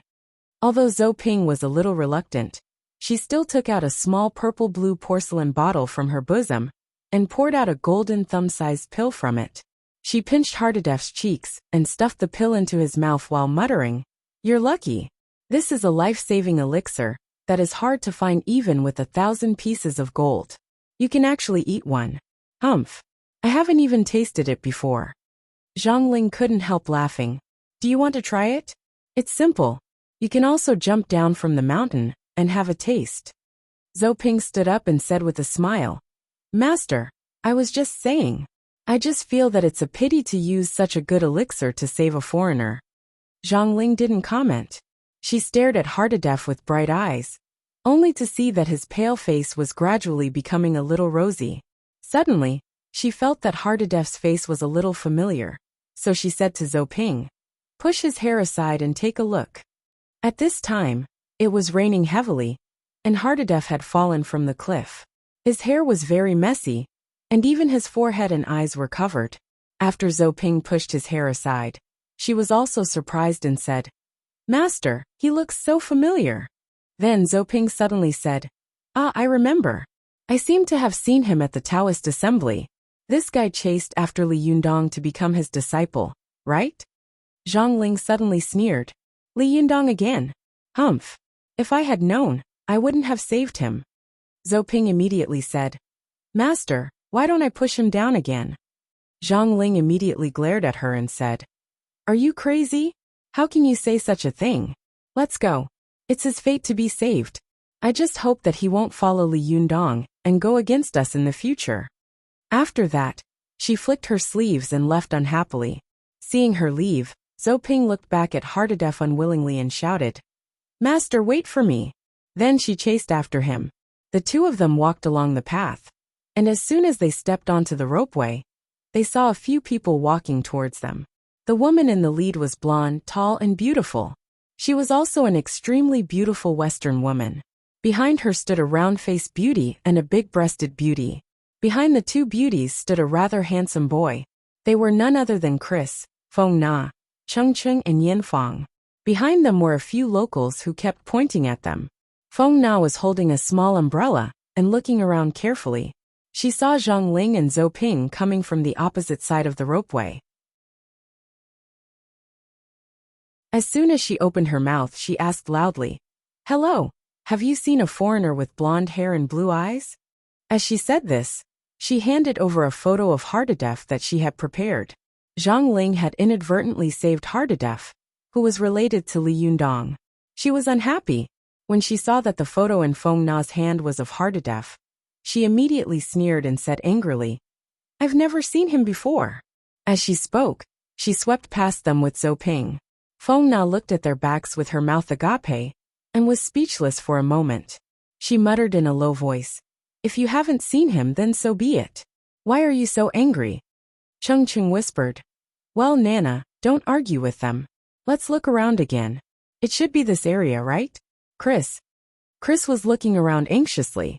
When she heard Cheng Cheng's words, she nodded and said, Hardadef fell around here. But we just looked for him at the foot of the mountain, but we didn't see him. We don't know whether he is alive or dead. It's really worrying. Feng Na comforted her. Chris, the residents nearby, also said that there are many trees here. It's possible that he was caught by that tree. Hardadef is a lucky man. He should be fine. While she was speaking, she saw Yin Fang turn her head and stare at Zhou Ping and Zhang Ling, who were leaving. There was a faint sneer at the corner of her mouth. Feng Na asked curiously, Yen Hua, what are you looking at? Yin Fang turned her face to hide her gaffe. He smiled and said, Nothing. I just think they are a little strange. Why did they come to Mount Huangshan on such a rainy day? Feng Na smiled and said, What's so strange about that? What are you doing in Mount Huangshan? Don't look around. Look carefully. Yin Fang smiled slightly and stopped talking. Finally, she quickly glanced in the direction of Zhang Ling's departure and thought to herself, Humph, they are all looking for the Medicine King tripod. I wonder if they have found it. Chris and the others searched along the ropeway, but found nothing. Feng Na stood on the path halfway up the mountain in a daze and said, It's not a good way to go on like this. Maybe we should spread out and look around, then give a shout, and perhaps John will hear us if he is awake. Chris smiled bitterly and said, This is the only way. I will look along the east side, and you can look in other directions. Feng Na nodded. She turned to Yin Fang and said, Yen Hua, where are you going to look? Yin Fang had no intention of looking for people with them at all. The reason why he came to Mount Huangshan with Feng Na was that he wanted to spy on the situation here after the Battle of Tiandu Peak, especially to find the whereabouts of the Medicine King tripod. Secondly, Yan Feng had learned through his own channels that Chris had also obtained the divine chi of elixir and wanted to find an opportunity to change his body. Since Yan Feng had occupied his nephew's body, although he had changed from a 5-leak body to a 7-treasure body, his strength had not increased but decreased. Especially when he was cultivating, there would always be a strong sense of guilt in his heart. Moreover, the Yuanyang qi in Yan Hua's body, and his own Yuanyin qi, would always cause a violent conflict, which would cause his cultivation to regress. Yan Feng smiled and said to Feng Na, "Chris is unfamiliar with this place. I'm afraid she will be in danger. I'd better stay with her." Feng Na thought for a moment and said with a smile, "Well, let's split up first and meet here in an hour." They discussed for a while, and then dispersed.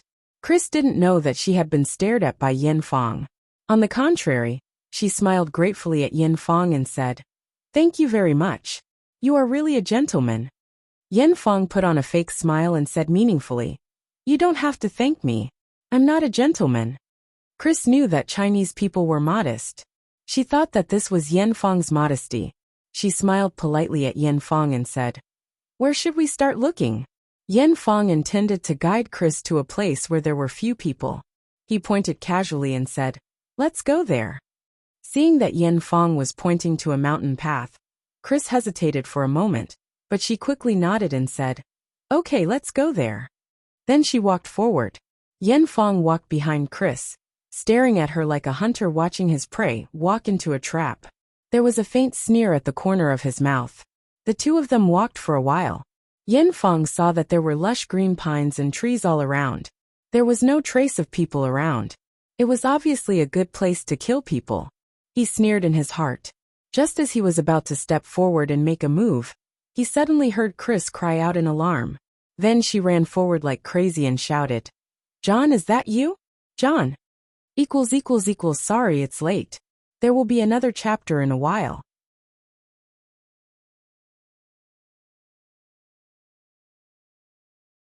Chapter 588. Chris couldn't believe that she had found Hardedef again, when she was about to give up all hope. She ran forward ecstatically, completely unaware that she had just brushed shoulders with the god of death. Go to the internet. Yan Feng frowned slightly and took back her outstretched hand. She also showed a hint of surprise and trotted forward. He wanted to confirm whether Hardedef was still alive. He could not allow another uncontrollable factor to appear while he was changing his soul. Chris saw Hardedef lying on the mountain path, covered with scratches and bruises. She quickly squatted down and checked Hardedef's breath. She immediately felt a burst of warmth coming from her fingertips. Chris was overjoyed and cheered. "Thank God he's still alive." As she spoke, she stood up in ecstasy and hugged Yan Feng, who had just tried to kill her. Yan Feng also hugged her with a smile, but she looked over Chris's shoulder at Hardedef in bewilderment. He asked tentatively, "Are you sure he's all right?" Chris was so happy that tears flowed from her eyes. She smiled and said, "Hurry up and send him to the hospital. If we delay any longer, he might be in trouble." While she was speaking, she heard Hardedef suddenly moan and whisper, "Water." Chris quickly searched her body, but she exclaimed, "Damn it, the water is all with Feng Na." She quickly said to Yan Feng, "You stay here and look after him. I'll call Feng Na." But she took out her mobile phone and dialed the number. But because the signal in the mountainous area was not good, she couldn't get through. Chris had no choice but to look at Yan Feng. Yan Feng seemed to know what she wanted to say, so she rushed to say, "I'll look after him. You go find Feng Na and bring her the good news." Chris didn't doubt her words. She smiled happily, nodded hard and turned to leave. Yan Feng watched Chris leave, and the smile on her face became gloomy little by little. He gritted his teeth and looked at Hardedef, cursing in a low voice. "Damn it! Why did I find you at this time? Damn it, why aren't you dead yet?" Yan Feng looked at Hardedef with hatred in her eyes. The more she thought about it, the angrier she became. He bent down slightly and whispered, "There is still the smell of the resurrection pill of morality in your body. Who saved you? Was it Zhang Ling? This fellow is really meddlesome. Why doesn't he just let you die? Do you know how hard it is for me to find a good body? Do you know how badly I was forced by Li Yundong? Yin Fang's face was twisted, and she cursed everything like a demon. Look at me now. I'm neither a man nor a woman. I don't look like a human nor a ghost. Even his cultivation had regressed a lot. Damn it. Why do you foreigners have such good lives? Not dead even after falling off a cliff? Why was Chris so lucky? She could actually absorb divine elixir qi. Damn it. Li Yundong, this bastard, is helping the wicked. Why does God help him? Why? Yen Fang's low roar echoed in the jungle like a devil's howl. Her eyes were shining with a fierce light. But suddenly she saw Hardadef's eyelids tremble slightly. The blonde and blue-eyed foreigner struggled to open his eyes and said, "My master, he is a good person." This sentence was ordinary, but in Yen Fang's ears, it was no less than a thunderbolt striking him. Yen Fang was so frightened that she suddenly stood up and took 2 steps back. She looked at Hardadef in shock and stammered, You're awake? What did you hear? You heard it all?" Hardadef struggled to open his eyes and said intermittently, "I heard what you said. You misunderstood my master, he." Yen Fang didn't hear a single word of Hardadef's next words clearly. For a moment, his mind was buzzing, and fear and panic drowned his soul. Yen Fang had never thought that her cultivation would have regressed to the point that she couldn't even detect whether the person in front of her was awake or not. But what was even more frightening was that Hardadef had actually heard her words. This meant that her identity had been exposed. Although she could change her body again, how could it be so easy? Whose body could she take? Chris. What if she came back and Hardadef told her what she had just said? Take Hardadef's body? This foreigner's yang qi was even stronger than Yen Hua's. Moreover, even if she took Hardadef's body, what about Yen Hua's body? Where could she hide it? How could she explain his whereabouts? Could she adapt to this foreigner's words, deeds, and habits? At least she knew Yen Hua, but what about this foreigner? For a moment, the expression on Yen Fang's face kept changing. She went from panic to panic, from panic to fear, from fear to anger, and from anger to murderous intent. Why did Li Yundong's cultivation advance by leaps and bounds, and become stronger and stronger, while she always had to run around like a stray dog? Her cultivation was getting weaker and weaker? Why? The more Yen Fang thought about it, the more evil thoughts grew in her heart. She stared at Hardadef viciously and thought to herself, it would be great if this guy died. Although Hardadef was seriously injured at this time, his survival instinct was still there. The threat and premonition of death still existed in his natural instinct. Seeing that the murderous intent in Yen Fang's eyes was getting stronger and stronger, he was suddenly shocked and subconsciously wanted to turn around and run away. But at this time, Yen Fang suddenly laughed grimly, stepped forward quickly, and slapped Hardadef's head. Hardadef was also a martial arts practitioner for many years. Although he was seriously injured, at this critical moment of life and death, all his potential was stimulated. He subconsciously tilted his body and dodged the fatal blow. His shoulder was suddenly hit by Yen Fang's palm, and his body flew out like a kite with a broken string. Soon he rolled down the steep hillside. Yen Fang stared at Hardadef, who was constantly rolling down the mountain. He sneered and said grimly, "After being hit by my palm, all the bones in your body will be broken within 2 hours, let alone rolling down such a high mountain. If you don't die this time, it will be intolerable."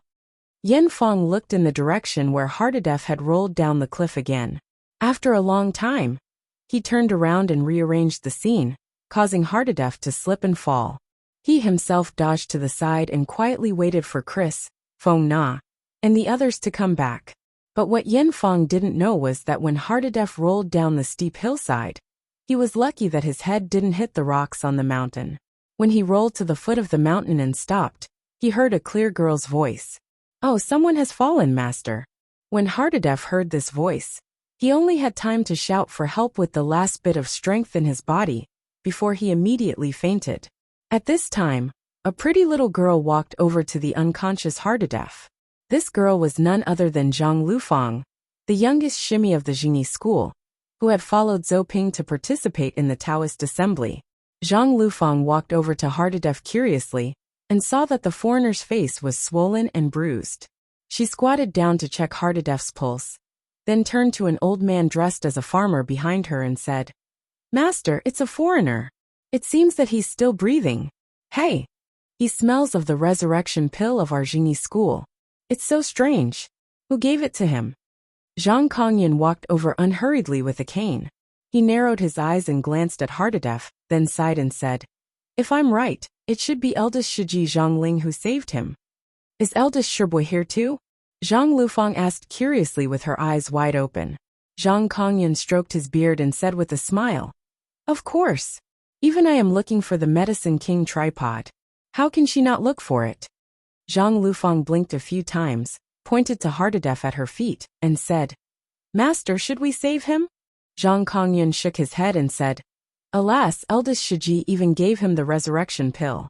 Obviously, he was seriously injured before he fell off the cliff. Now he's even more injured. Hey, he seems to have been hit by a palm. Let me see." Zhang Kongyan bent down and checked Hardadef's pulse.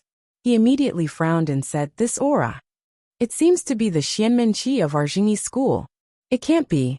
Could it be eldest Shiji?" Zhang Lufang was also tongue-tied and said, "Could it be that eldest Shirbua accidentally hurt him? And then she gave him the resurrection pill?" Zhang Kongyan shook his head and said, "Impossible.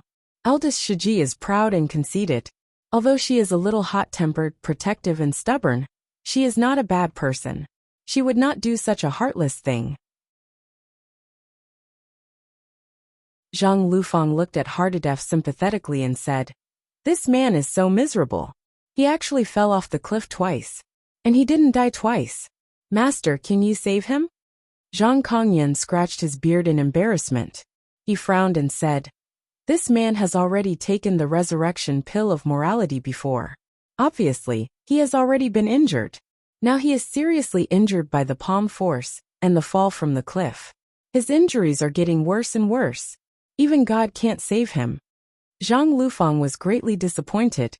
"Ah, master, even you can't save him?" Zhang Kongyan thought for a moment and said, "I can only give it a try, but the result depends on his own luck." Zhang Lufang smiled and said, "Master, just give it a try. Anyway, no one will know that you did it if you fail." Zhang Kongyan glared at her and pretended to be angry. "***, don't jinx it." As he spoke, he rolled up his sleeves, took out a golden needle from his cuff, and quickly pierced it into the Baihui acupoint on the top of Hardadef's head.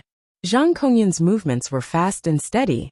With a pinch of his fingers, the 3-inch-long golden needle was completely inserted, leaving only a little bit of the end. Zhang Liufang's eyes widened, and she looked at Zhang Kongyan nervously. She saw her master shake the golden needle with his fingers, and then quickly pull it out. Before long, Hardadef's eyelids trembled slightly, and he opened his eyes. Well, I promised to make up for the next chapter, but I was urged to sleep by the leader. I can only upload the second chapter for today, and finish the rest of the chapters tomorrow. I'll upload them as soon as possible, so that I can be relieved.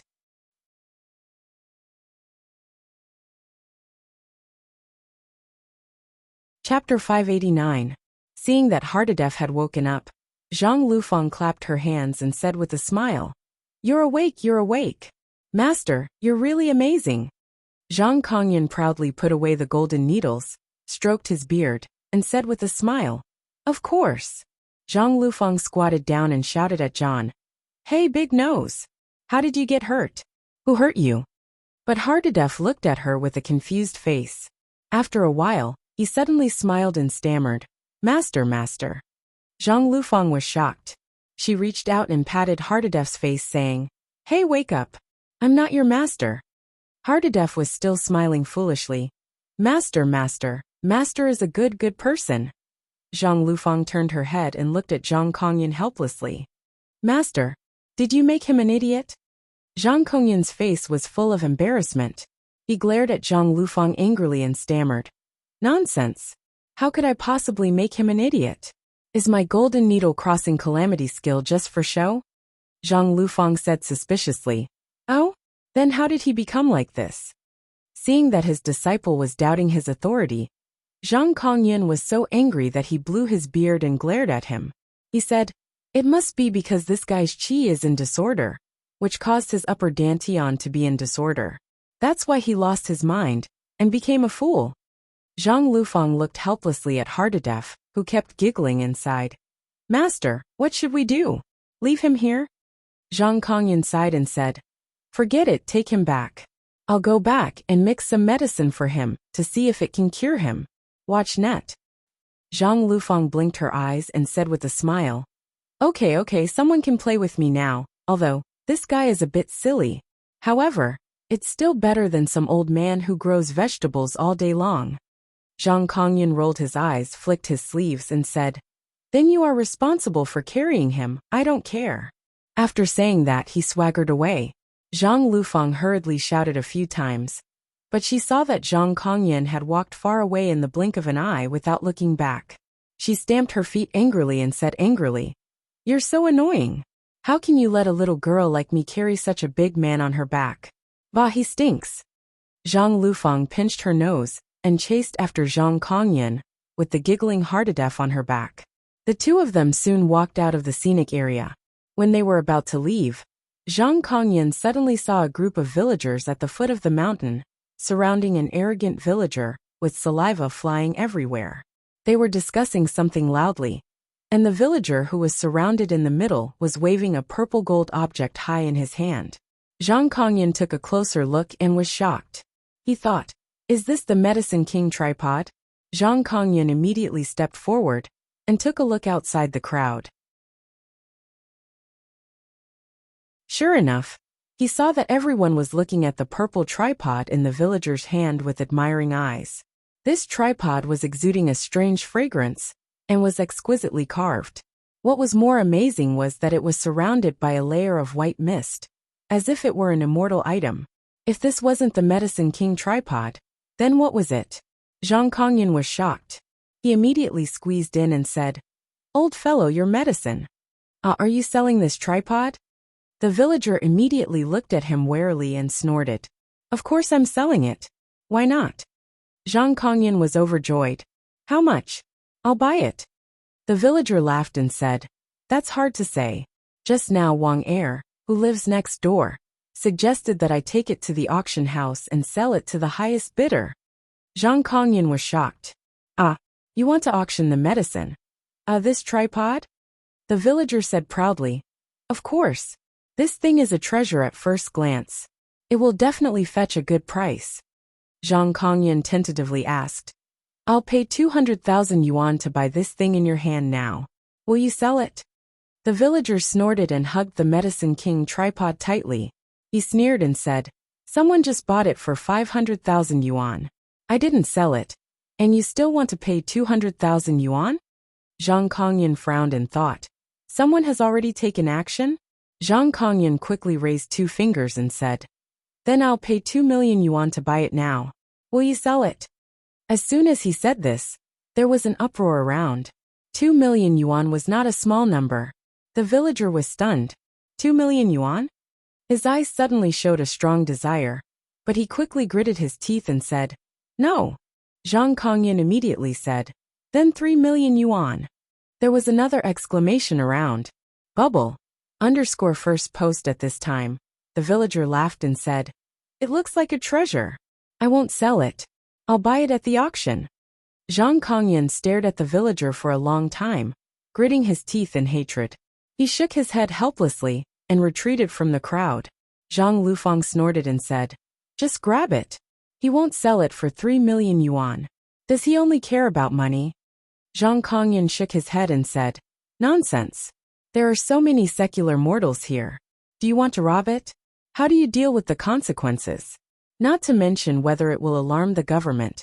If other sects find out, aren't you afraid of being ridiculed? We are the Zhengyi school." Zhang Lufang carried Hardadef on her back and looked at the villager, who was still showing off in the field in disappointment. "What should we do?"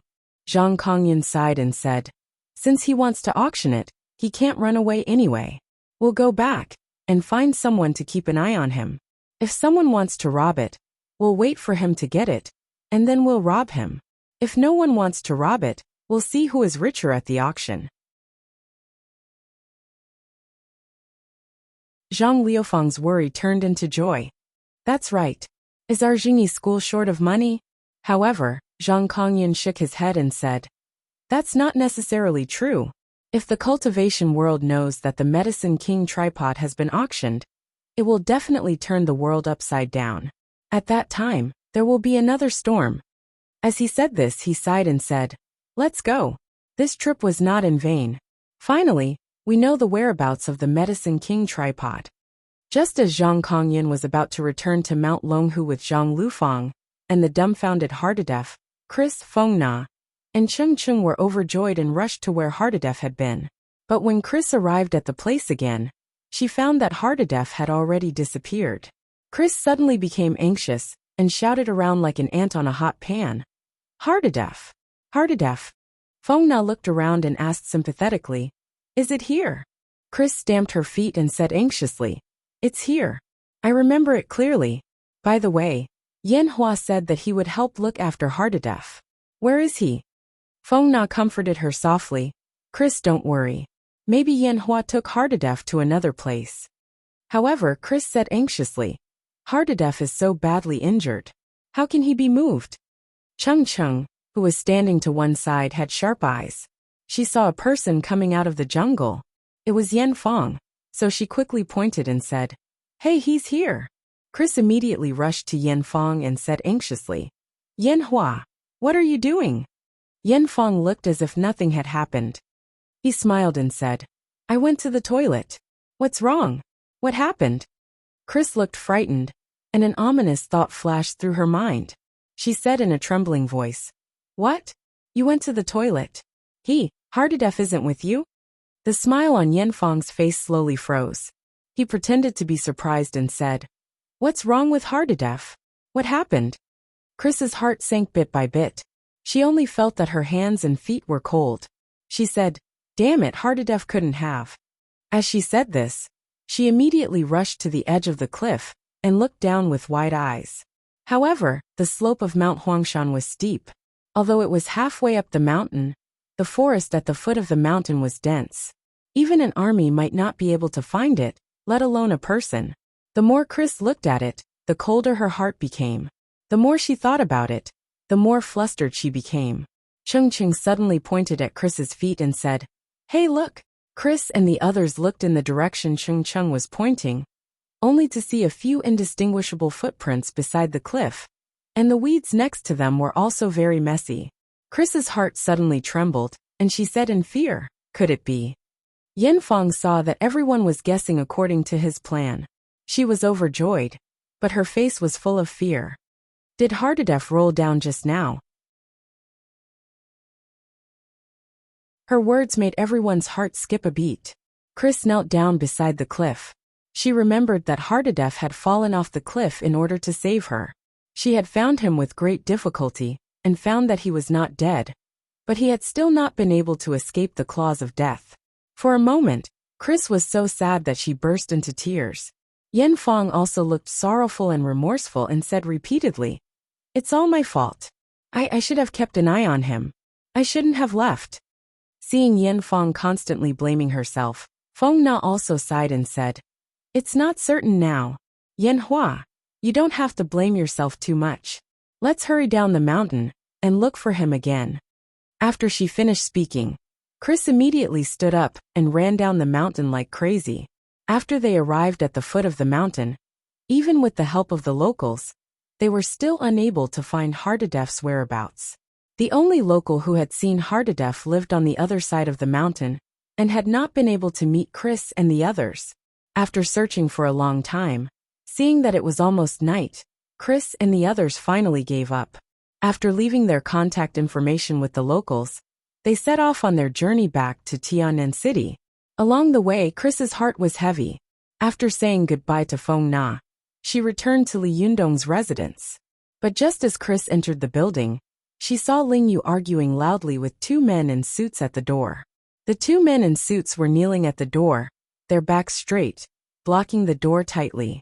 One of the men pressed his hands on his knees and said loudly in Chinese, "I'm Saionji Tsunekatsu of Xinyan Tantrism. I came to see leader Li Yundong on the order of Masako Tachibana. Please introduce me." Make up for the missing chapter. And today's 2 updates are still the same.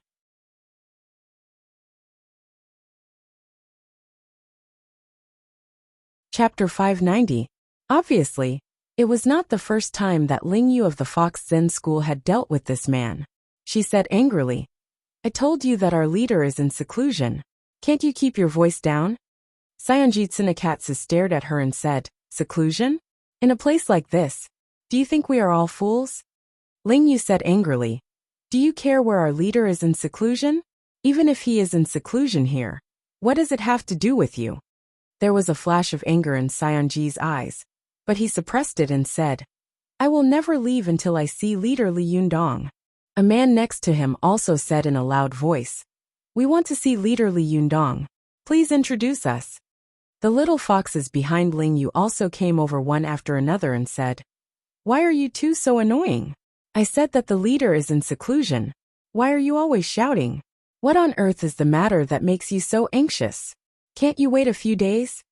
Saionji Tsunekatsu said, "Masako Tachibana sent me to deliver a letter and made an appointment with him before the Okunin, but leader Li Yundong did not reply to me." Ling Yu was shocked. She looked at Saionji Tsunekatsu up and down and said in surprise, "Did you send it?"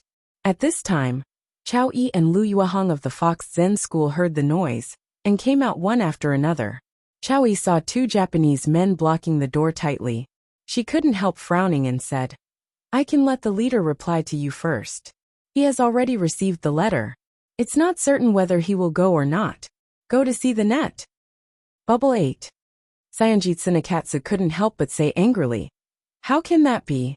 Leader Li Yundong must go." Chao Yi frowned and said angrily, "What? If he doesn't go, do you want to kidnap our leader?" Saionji Tsunekatsu said loudly, "A real cultivator should not retreat in the face of a challenge. He is timid and cowardly." When Ao Wushuang heard this, she couldn't help but come out and say coldly, "Since you are a cultivator of Xinyan Tantrism, are you a warrior or a monk? Why do you speak so murderously? The Xinyan Tantrism that I know does not believe in such a murderous dogma." Saionji Tsunekatsu saw that Ao Wushuang was as beautiful as a peach and as cold as frost. Although she was extremely beautiful, she exuded a strong aura that could not be violated. He suddenly became a little more polite and said, "The way we believe in is different from the way you believe in. You Han people believe in peace, but we Yamato people believe in martial arts. Therefore, in our opinion, martial arts is the Tao, and the Tao is martial arts. It's shameful for sect leader Li Yundong to avoid the battle. He should be ashamed and commit suicide." Ao Wushuang sneered and said, "When I went to the Kongabuji temple more than a decade ago, you weren't like this. How did you become like this now?"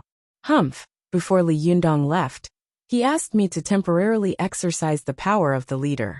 I can make decisions for him. Let me tell you, although our sect leader is also a cultivator who values peace and is a broad-minded cultivator, he is not a person who can let any cat or dog ride on his neck. Go back and tell your Masako Tachibana that when he comes out of seclusion, he will definitely come to visit, and let her know what a real strong person is." However, Saionji Tsunekatsu looked straight at Ao Wushuang and said stubbornly, "No, I must wait for him here. Logically speaking, he should have set off immediately after receiving the letter. He has been delayed for 2 days. This is a great disrespect to Masako Tachibana, and a disgrace to us." Ao Wushuang looked at him coldly and shook her head. "You Japanese learn everything from others, but you don't learn anything like it. When our Chinese civilization was at its peak, your ancestor, Master Hongfa, specially crossed the ocean to our mainland to learn Buddhism, Taoism, and Confucianism. But unfortunately, more than 1,000 years have passed, and you still haven't learned the essence of our Chinese civilization.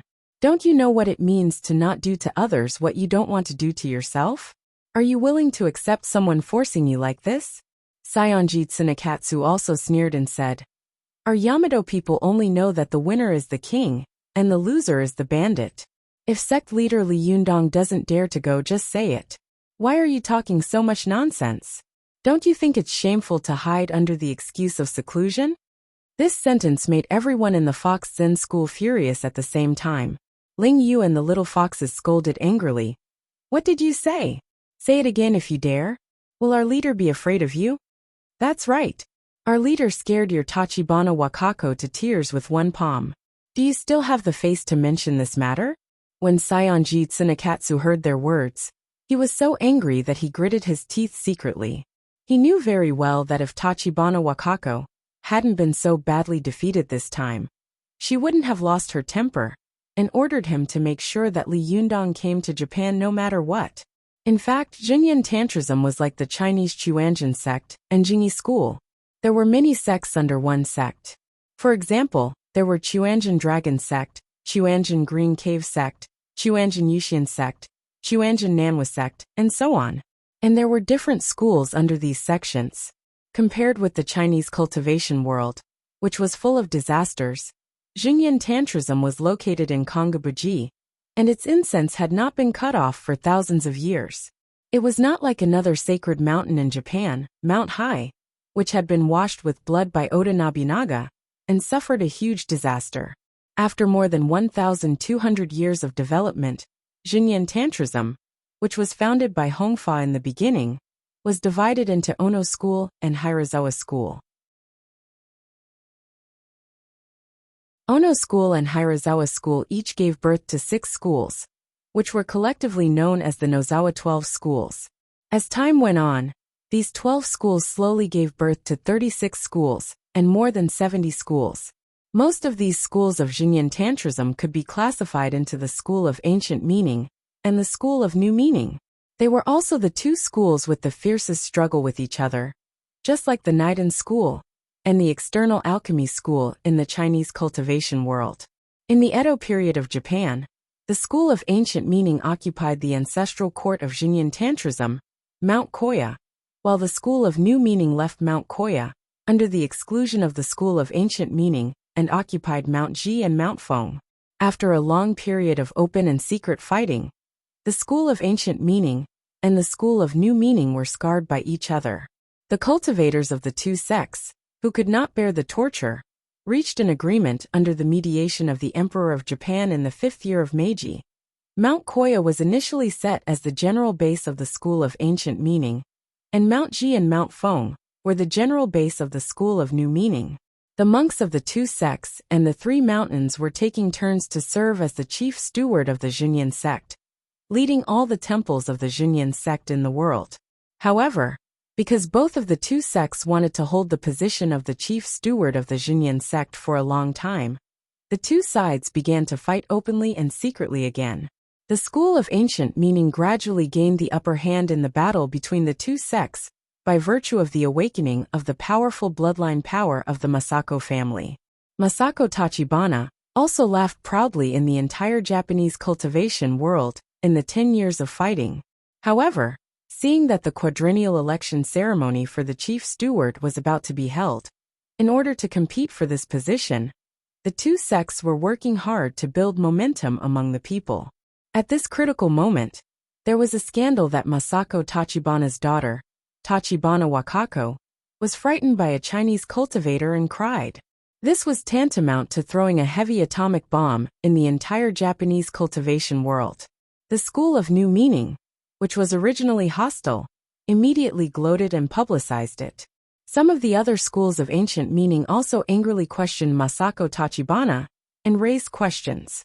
Saionji Tsunekatsu still clearly remembered that when Masako Tachibana was in the lobby of Okinen, she was besieged and questioned by the masters of many schools of Ancient Meaning. Her weak body was almost drowned. Although these schools all belonged to the School of Ancient Meaning, Masako Tachibana had occupied a high position for too long, which made other schools extremely jealous. Therefore, even within the School of Ancient Meaning, there were fierce battles and undercurrents surging. Under the discussion of the goddess Tachibana Wakako and the 413th great monk of Kongabuji Temple, Kaisai Hikaryuni, They agreed that since Li Yundong had brought them shame and disaster, they had to defeat him in front of all the people in the Japanese cultivation world. Only in this way could the current crisis be resolved. However, as the youngest and most promising monk of Kongabuji Temple, known as Changsheng Vajra, Saionji Tsunekatsu, came to Tianan City with the heavy responsibility of Masako Tachibana on his shoulders. However, the letter of challenge he sent was like a clay ox sinking into the sea, and there was no news. Seeing that the quadrennial election ceremony of Japanese Junyan Tantrism was about to begin, he couldn't even see Li Yundong. How could he not be anxious? In the face of the ridicule of the Fox Zen school, Saionji Tsunekatsu was anxious and angry. His eyes gradually revealed a fierce light, and his back slightly straightened, like a beast that was about to choose people to devour at any time. He thought to himself, Li Yundong is a coward. He doesn't dare to show up, so he let a group of women come out to be his shield. Damn it! Saionji Tsunekatsu clenched his fists and trembled with anger. He gritted his teeth and said, Tachibana Wakako is just a little more than 10 years old. What's there to be proud of when you beat her? If you have the ability to beat our Tachibana Wakako, then you are powerful. Ao Wushuang saw that he was so stubborn that it was almost impossible to communicate with him. She still wanted to speak, but Ling Yu said impatiently, Shirshu, don't talk to him. It's useless. I've told him many times that the leader is in seclusion, but he just won't listen. If he wants to kneel, let him kneel. At this time Chris, who had been watching for a long time, finally couldn't help it. She stepped forward and said to Saionji Tsunekatsu, Li Yundong is indeed in seclusion. It's useless for you to urge him. Saionji Tsunekatsu turned his head and saw a blonde foreign woman speaking to him in fluent Chinese. He was stunned, but replied in English, Who are you? Chris also replied in English, I'm Chris. Saionji Tsunekatsu asked, I mean, how can you be sure that Li Yundong is in seclusion? Chris said, I'm his registered disciple. Before I left, I saw him in seclusion. Saionji Tsunekatsu was shocked and immediately looked at Chris carefully. He recognized from Chris's accent that she was an American, but this American said that she was Li Yundong's disciple. Saionji Tsunekatsu said in surprise, You are his disciple? Chris shook her head and said, No, I'm just a registered disciple, not a disciple yet. For a moment, Saionji Tsunekatsu looked at Chris in a daze and couldn't speak for a long time. In the eyes of many Japanese, they were most afraid of the United States, but the one they despised and looked down upon the most was precisely China, which was separated from them by a strip of water and the source of their culture. But in the end, this American had become the disciple of the Chinese. It seemed that the American was begging to be his disciple, and this Li Yundong was hesitant to give her the status of a registered disciple? What was going on? Chris saw that Saionji Tsunekatsu did not speak, so she walked over to Ling Yu and the others and said to him, If you don't believe me, you can keep waiting, but please be quiet. Since the end of World War II, the Americans had always been the emperor of the Japanese people. Decades of national imprint had been deeply engraved in the bone marrow of the Japanese, making them feel that they were inferior to the Americans. Even the cultivators were no exception. Saionji Tsunekatsu's eyes widened as he watched Chris and the others enter the door, and then the door closed indifferently. For a moment, he could not come back to his senses and was speechless. A young man on the side couldn't help but say anxiously, Changsheng, what should we do now? Saionji Tsunekatsu calmed down, and he quickly came back to his senses. He gritted his teeth and said, I don't believe he's not inside. I clearly saw him go in and never come out. With that, he quickly pinched a few fingers and snorted coldly. I don't believe that I can't force him out. I had something to do in the evening, and came back very late. Sorry. Try to write another chapter, but it may be very late. Don't wait. Maybe you will be urged to go to sleep in the middle of the code. If so, then you can only write the second chapter tomorrow morning. What a pity.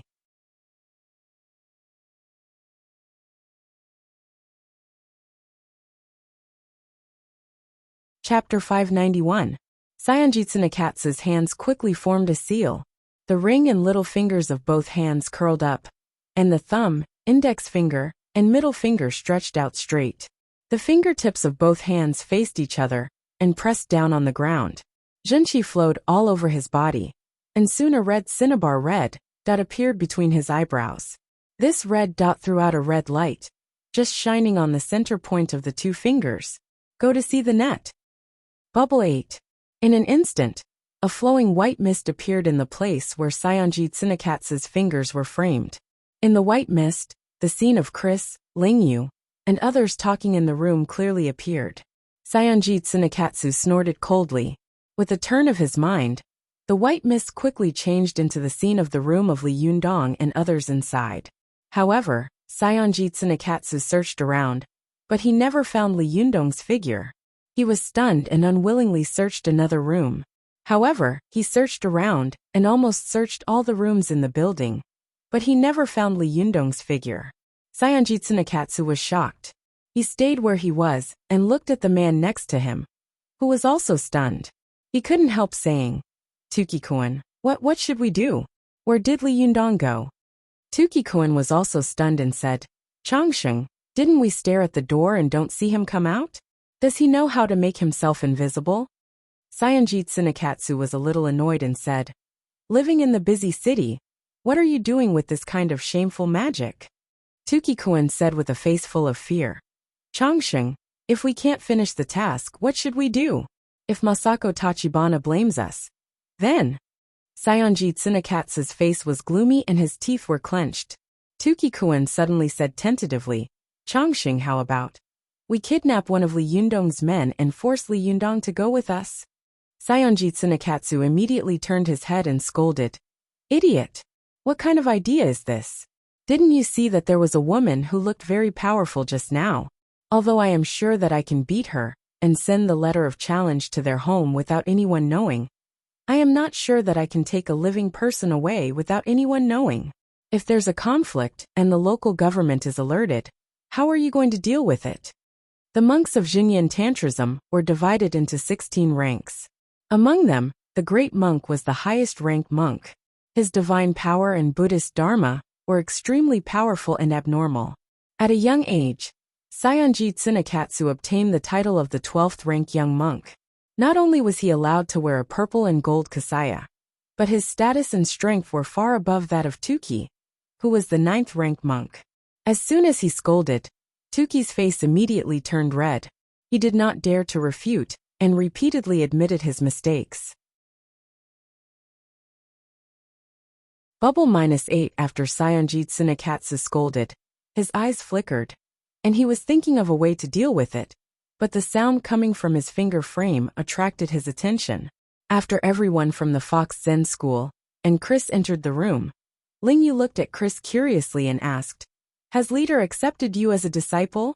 Chris shook her head. "Just an in-name disciple."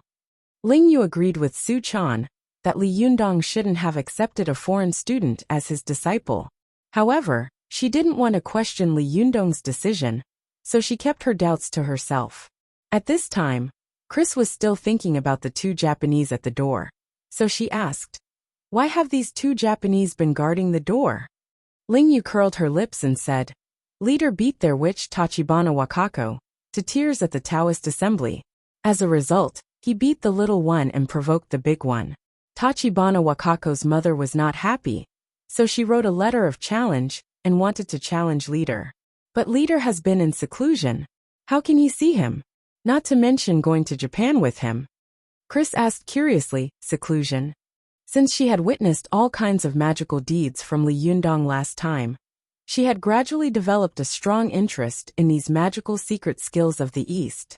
After returning home, she had read a lot of related books, so she knew what seclusion meant. Chris looked around the room with more and more curiosity. She said in surprise, "Seclusion here? Are you kidding? Shouldn't seclusion be in a quiet place where no one will disturb you?" Lingyu looked at Chris in surprise and thought to herself, "This foreign devil speaks Chinese quite well, which is not bad. She even knows what seclusion means." Lingyu was surprised and couldn't help laughing. "Of course not. This is the secular world and it's noisy. How can it be suitable for seclusion?" Chris asked in confusion. Where did Li Yundong go? I heard from these two Japanese that they didn't see him go out. Ling Yu laughed and said, I can't tell you where he went. This is a secret. Otherwise, it would be bad if others found out where he was doing seclusion and went to disturb him. Moreover, these two Japanese are so stupid. They only know how to guard the main door. Don't they know that we almost never go through the main door? Chris opened her mouth wide and asked in surprise. Not through the main door? Then where? Ling Yu pointed to the balcony and laughed. Don't you know that we Chinese like to go through the back door? This sentence had a double meaning and was humorous. All the members of the Fox Zen school laughed. However, Chris didn't find it funny at all. She walked to the balcony with a strange look in her eyes, looked around, and shook her head secretly. At this time the little fox, who had returned to the sofa, shouted to Ling Yu.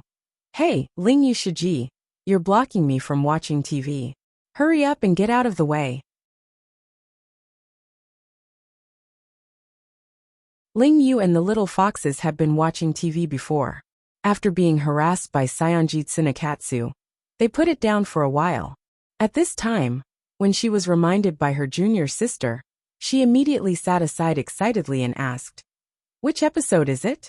Hey, why is it the news? Who changed the channel? I don't want to watch the news. Change the channel, change the channel.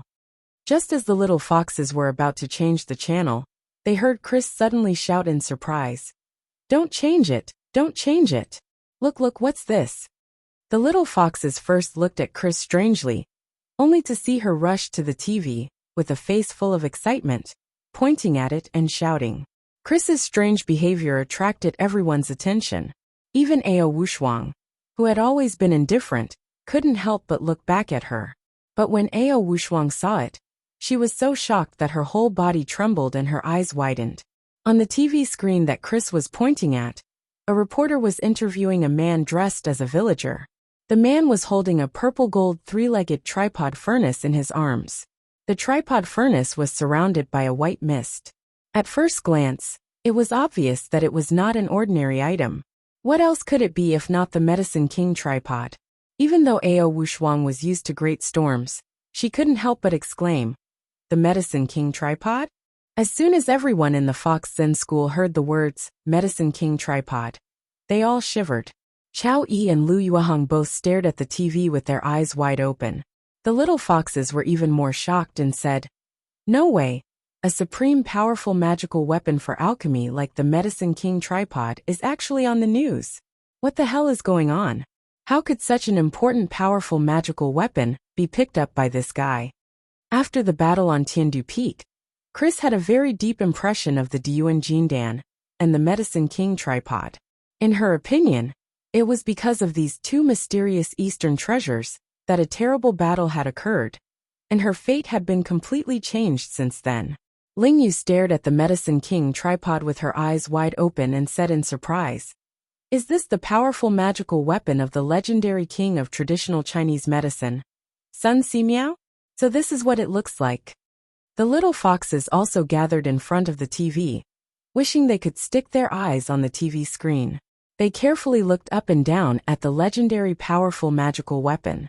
For a moment they sighed and said, Oh, the Medicine King tripod is so beautiful.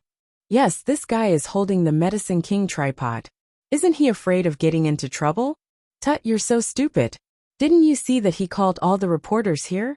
Now that it's exposed, everyone in the world will know that he has the Medicine King tripod. At that time, even the cultivators who want to kill him will be afraid. That's right, Shiji, you're so smart. The little foxes chattered. At this time, the TV news switched back to an old expert. The old expert had silver hair and was seriously expressing his views and opinions on the cultural relics that the villager had picked up. When Ao Wushuang heard the expert use vague words to infer the origin of this cultural relic, she couldn't help but frown and whisper, What are they going to do with such great fanfare? She was full of doubts, but soon the picture changed back to the host. The host said, Quan Jincheng, a villager in the Huangshan scenic area of Anhui province, claims that this treasure is his family heirloom. On the first day, Someone offered a high price of 3 million yuan to buy it from him, but Quan Jinqing refused. Now the villager says that he wants to auction the treasure, and only the highest bidder can get it. Hearing this, the people in the room suddenly burst into an uproar. Ling Yu said in surprise, "What? This person actually auctioned the Medicine King tripod? Isn't this too ridiculous? How much money would it cost to buy it?" Chao Yi also stamped her feet and said, "Damn it, leader is in seclusion, and we can't tell him this news. What should we do?" At this time, almost everyone looked at Ao Wushuang and regarded her as the pillar at this time. Ao Wushuang pondered for a moment and said in a deep voice, "Don't panic. Such a treasure will definitely not be auctioned in a short time. Even if we want to evaluate it, it will take some time. I hope that leader can come out of seclusion during this period of time." However, Ling Yu said with a sad face, "Oh, it's not easy for leader to come out of seclusion. We don't lack anything now but money. Where can we raise money for the auction? Should we sell the Desanxian store?" The other little foxes immediately shook their heads like a rattle drum. No, we won't have any pocket money if we sell it." Chao Yi also shook her head and said, "That shop won't be worth much even if we sell it. This Medicine King tripod will definitely be sold at a terrifying price. I'm afraid it's not something we can afford." Chris was listening attentively. She suddenly said tentatively, "If you're short of money, I seem to have a little." "You." Everyone's gaze shifted to Chris. Chris hesitated for a moment, but she quickly bit her lip and nodded firmly. "Well, I still have a few million." Everyone sucked in a breath of cold air. That was a few million. That's not a small number. It seems that leader has chosen a rich little woman as his disciple? However, Ao Wushuang shook her head and said, "A few million is not even enough to fill the gap between my teeth. If a powerful magical weapon like the Medicine King tripod is sold for a few million, then you really look down on our Chinese cultivators. Let alone others, the financial resources of Jingyi School, Chuanjin Dragon Sect, External Alchemy, and even other inconspicuous sects like the Jinshan sect are beyond our imagination." Chris said awkwardly, "But I only have this much. What should I do?" Ao Wushuang thought for a moment and said, "While the leader hasn't come out of seclusion, let's raise money first.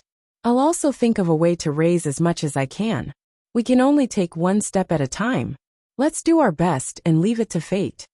At this time, Sayonji Tsunekatsu, who was outside the door, heard this. He immediately stood up, and Tuki, who was next to him, also stood up and said angrily, "Damn it, we were guarding in front, but Li Yundong ran away from behind. Is he a rat?" However, Sayonji Tsunekatsu's eyes flickered, and he didn't answer him.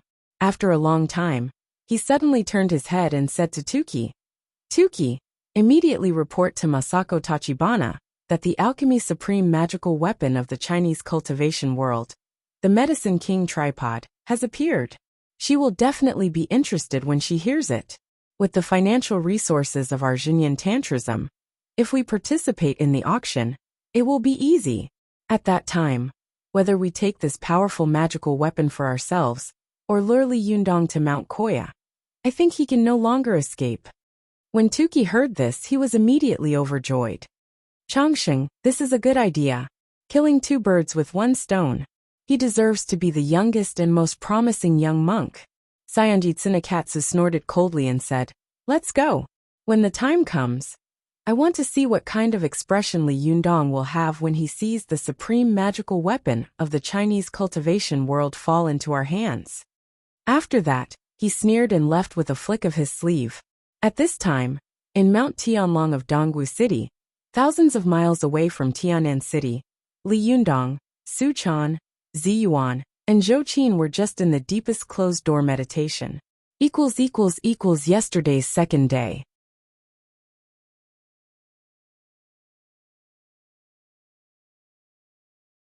Chapter 592.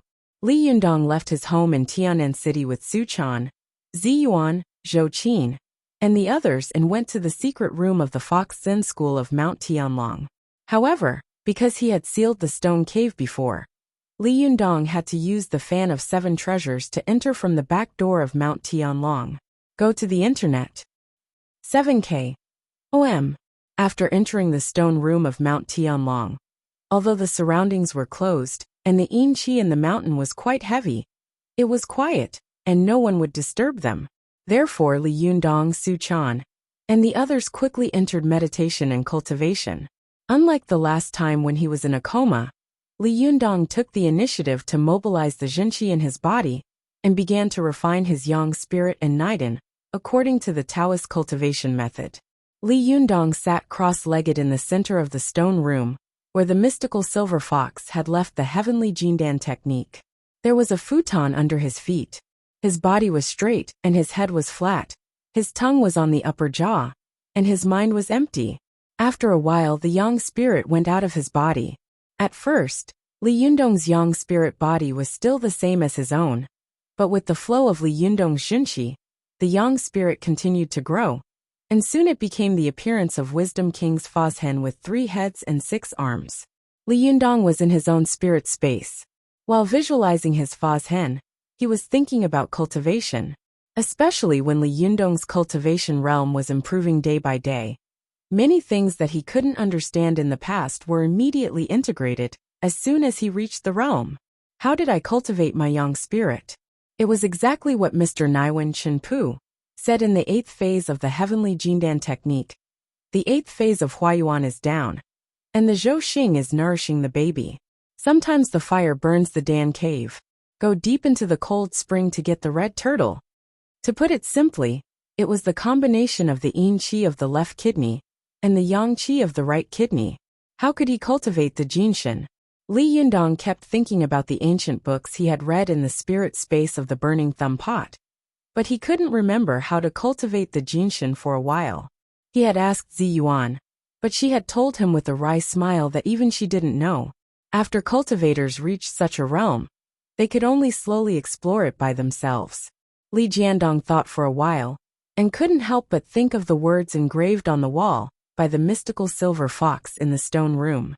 He couldn't help but recite the elixir formula of the heavenly Jindan technique in his heart, especially the notes left at the end of the technique. These annotations said, ordinary people should practice the 1st, 2nd, 3rd, and 4th transformations to strengthen their physique and prevent common diseases.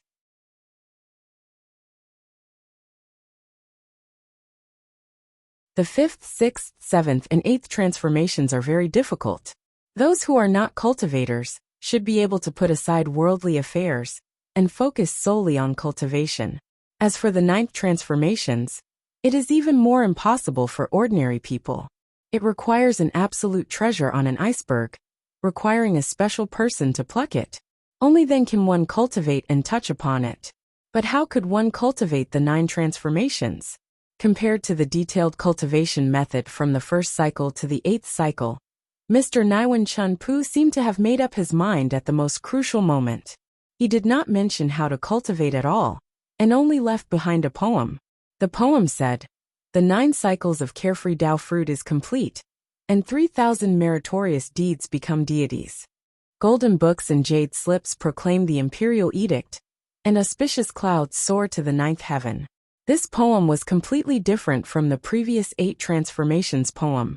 There was no mention of the cultivation method between the lines, only the result of cultivating to the 9 transformations. This made Li Jiandong very depressed, and he even speculated maliciously. Could it be that Mr. Naiwen Chenpu himself didn't cultivate to the 9th cycle, so he didn't write it down? Or is this the 9th cycle of his own imagination? Thinking of this, Li Jiandong couldn't help laughing in the spirit space. He quickly swept this idea out of his mind, and quickly searched for the many ancient books he had read in the spirit space of the burning thumb pot. Although Li Jiandong had cultivated to the primary phase of the Jinshin, after his encounter with Su Ling, he had clearly discovered the terrifying power and fatal flaws of the primary phase of the Jinshin phase. Although it was almost impossible for cultivators in the Yangshin phase, or below to defeat a master of the Jinshin phase, it did not mean that the Jinshin phase was really invincible. The primary phase of the Jinshin phase, the unbreakable Jinshin, was not really invincible. Otherwise, Su Ling's protective jinshin would not have been broken by the three top young spirit masters, Li Jiandong, Zheng Yuan, and Zi Yuan. Although Su Ling had gone berserk after that, and beaten the three of them to the point that they could only fight back, it had also made Li Jiandong clearly realize that although the unbreakable jinshin was strong, it was not invincible. Moreover, the unbreakable jinshin seemed to only be strong, but not soft. In other words, the jinqi of the unbreakable jinshin only had yang qi, but lacked yin qi. As the saying goes, fighting is like using a weapon, and the art of war says, win by surprise. In terms of fighting, it means to overwhelm the opponent with strength and defeat the opponent with skill. In Li Jiandong's opinion, the so-called one person can defeat 10 people with strength was not absolute.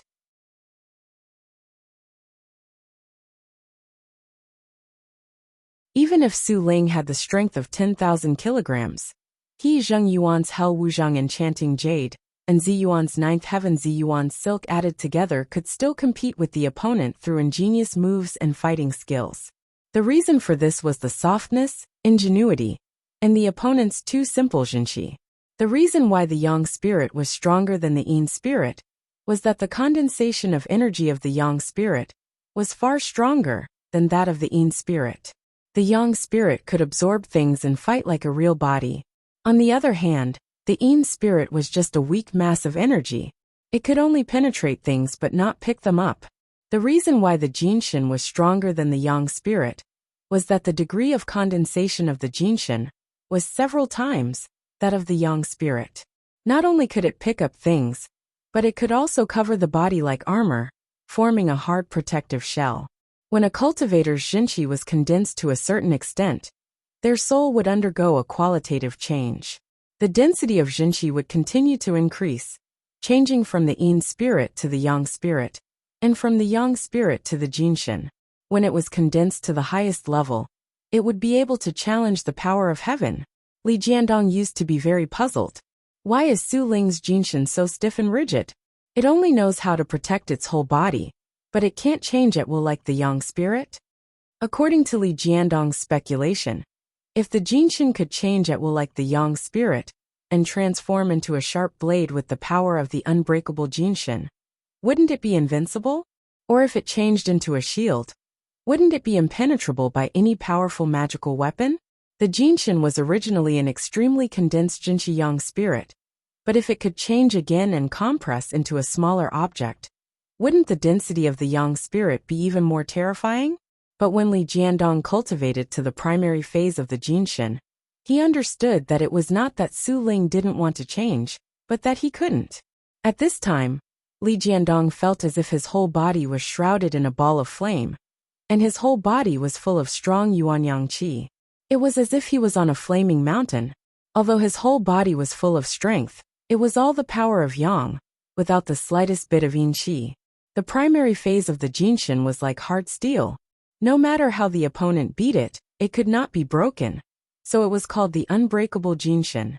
In a fight, if the jinqi lacks softness, it was easy to lack stamina, and only had the power of 3 axes. If the softness lacked hardness, it was easy to be unable to attack for a long time, and be unable to settle the score with 1 strike. Li Jiandong felt the situation of his jinqi at this time, and his heart couldn't help but move.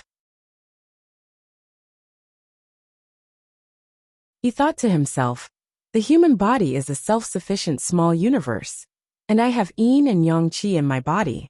Although the yin qi in my body is different from the xianyin qi in Su Chan, Zi Yuan, and Zhou Qin's bodies, it should also be useful. Thinking of this, he suddenly remembered that when he had borrowed books in the school library, he had read some poems in Zhang Buoduan's Wuzhen chapter. There were a few lines in the poem that said, "Dragon-shaking Mercury comes from the hometown, and Duahulid is born in the Kamfong. The 2 things are born because of the mother, and the 5 elements all go to the center. The moon was only half bright in the sky, and there was already the roar of dragons and tigers. Then he worked hard to cultivate, and in a day, the Naguan Dan was formed. Huayu's male tiger roared, and Fusang's female dragon roared at the bottom of the sea. Granny Huang made a matchmaker and sent husband and wife to share one heart. Li Jiandong thought to himself. The meaning of these lines is exactly the cultivation method of the yin-yang 8 trigrams. There's nothing strange about it. But what does the last sentence mean? Is it implying that if cultivators want to go to a higher level, they have to send husband and wife to share one heart? Li Jiandong knew that Zhang Buduan's words originally meant that the yin and yang qi in the body were in line with the Tao of heaven and earth. But it was precisely because of this sentence that it also touched a chord in Li Jiandong's heart. Only when heaven and earth intersected could there be all things. Only when men and women were in harmony could there be babies. Only when the yin and yang qi of the human body intersected could there be Niden. What would happen if the jinshin, which was extremely masculine, intersected with the extremely feminine qi? Just as he was thinking of this, he suddenly heard a very soft voice coming from afar, as if someone was calling his name. Li Jiandong looked in the direction of the voice with his yang spirit body, and saw Su Chan looking at him playfully in a corner of the cave. She was smiling sweetly, and her beautiful eyes were full of anticipation. Li Jiandong immediately laughed and went over to her.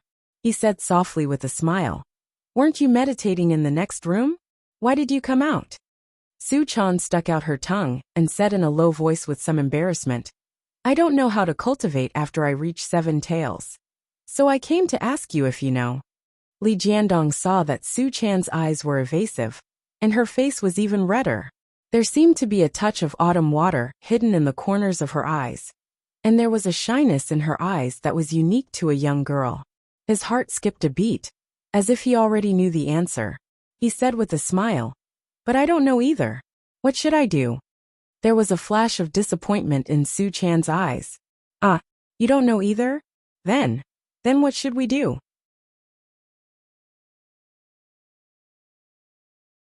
Li Jiandong also said with a sad face, "Yes, what should we do?" Su Chan looked at Li Jiandong eagerly, as if she wanted to say something but hesitated. After a long time, she said hesitantly, "I heard from my master that the best and fastest way to cultivate after the jinshin phase is." Li Jiandong laughed in his heart and thought, "No wonder she's my girl. She thinks the same way as me. It turns out that she came to find me because she had the same idea as me?" But Li Jiandong deliberately pretended not to understand and said with a smile, "What is it? Tell me quickly." The look in Su Chan's eyes became more and more bashful, and her cheeks became redder and redder. The porcelain skin on her neck was so red that it looked like it was about to bleed.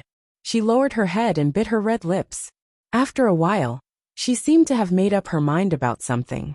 She suddenly raised her head and was about to say something embarrassing. But as soon as the girl raised her head, she saw Li Jiandong looking at her with a faint smile and a mischievous look in his eyes. All of a sudden, Su Chan's heart was as clear as a mirror. Her master knew everything. He was just teasing her.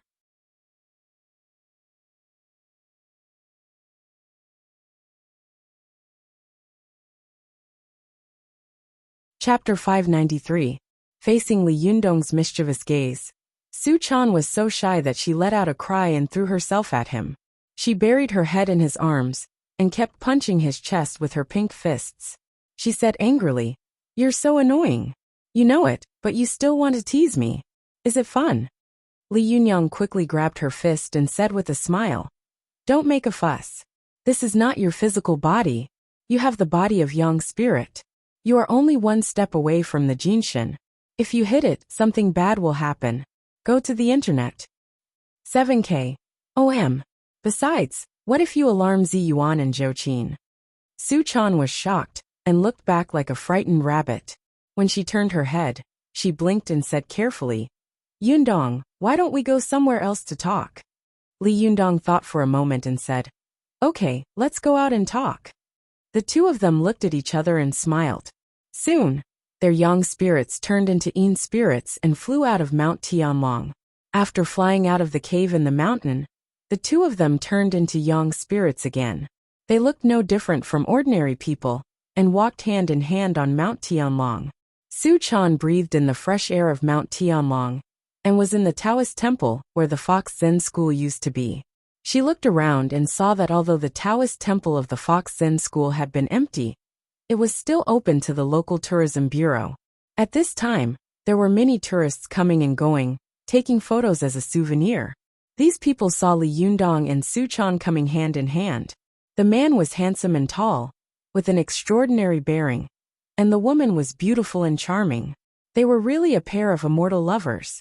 They were all stunned for a moment. When Li Yundong and Su Chan had gone far away, they came to their senses. They wanted to take out their mobile phones to take photos, but they had already disappeared.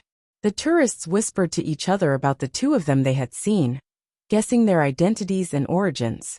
However, no one could guess that the two of them were actually young spirits traveling, not real people's bodies.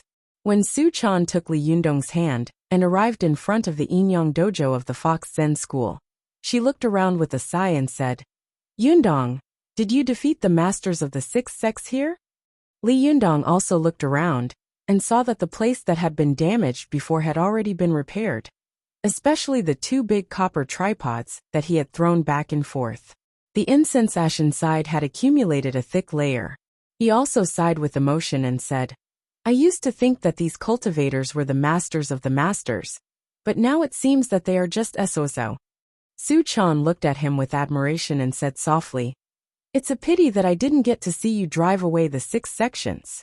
Li Yundong gently stroked the girl's hair with his hand and said with a smile, "What's so good about that?" Su Chan shook her head and said, "No, at least I can be by your side to help you.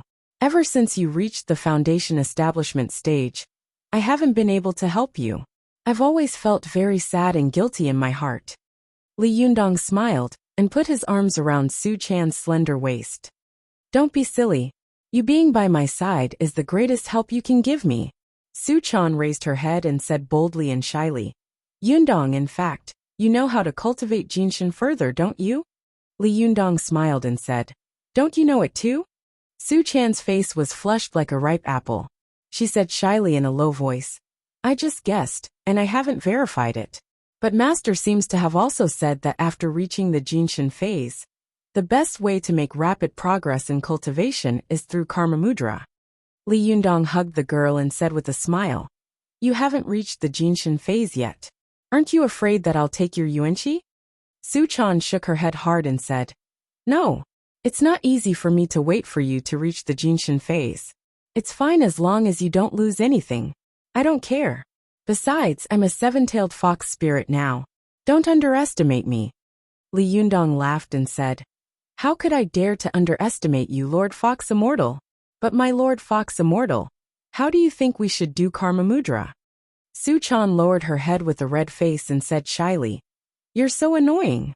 Didn't you read all the cultivation classics? Why are you still asking me?" Li Yundong spread his hands and said, "How could a gentleman like me read these things?" Su Chan burst into laughter. She scratched her cheek with her fingers and said with a smile, "Shame on you. You're so shameless." Li Yundong pinched Su Chan's fingers and said with a smile, "Well, tell me, didn't you teach me Karma Mudra last time? Why don't we start with Karma Mudra first?" Su Chan rolled her eyes and said with a sweet smile, "That's good. Anyway, we are young spirit bodies now, and it's not convenient for us to go back." Li Yundong smiled and said, "Well, let's try this Karma Mudra first." As he said this, he lowered his head and kissed Su Chan's rosy lips. Su Chan closed her eyes, opened her red lips slightly, and raised her head to meet him. At this time, Li Yundong and Su Chan's young spirits were out of their bodies. One was the purest Yuanyang Qi, while the other was the purest Yuanin Qi. The mouth was one of the 7 apertures of a person. When they met, their Yang Qi and Yin Qi involuntarily leaked out of their mouths because of their passion. As soon as the Yin and Yang Qi collided, there was an earth-shattering explosion. Li Yundong and Su Chan's young spirits were instantly blown into pieces, turning into countless tiny golden light spots floating in the air. The tourists nearby were shocked and followed the sound. However, when they found the dojo, they saw that it was empty, and there was no one there.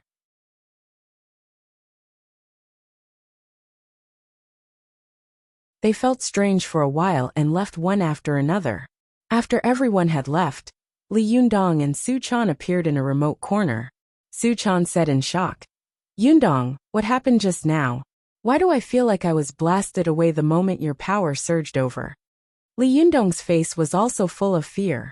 He said in a low voice, I don't know, but fortunately, the two of us don't have physical bodies. Otherwise, the consequences would be unimaginable. Su Chan shook her head like a rattle drum. There's no reason. Even if it's a physical body, it won't explode if the two of us kiss. You scared me to death just now. Li Yundong frowned and said in a low voice, Indeed. If kissing could cause an explosion, then human beings would have been extinct a long time ago. Thinking of this, Li Yundong also felt that this phenomenon was really absurd. Su Chan also frowned and thought for a moment, then said, Is it because both of us have yang spirit bodies? But there's no reason for a yang spirit body to explode with a kiss, right? Li Yundong's heart skipped a beat, and he couldn't help but recite softly, The white tiger of the western mountain is rampant, and the azure dragon of the eastern sea is unstoppable. First he must observe the 5 thieves of Tianming. Then he must observe the people. The people of Min and Guofu sought a battle, and only after the battle could they see the saints. The generals must be divided into left and right armies, and I will be the guest.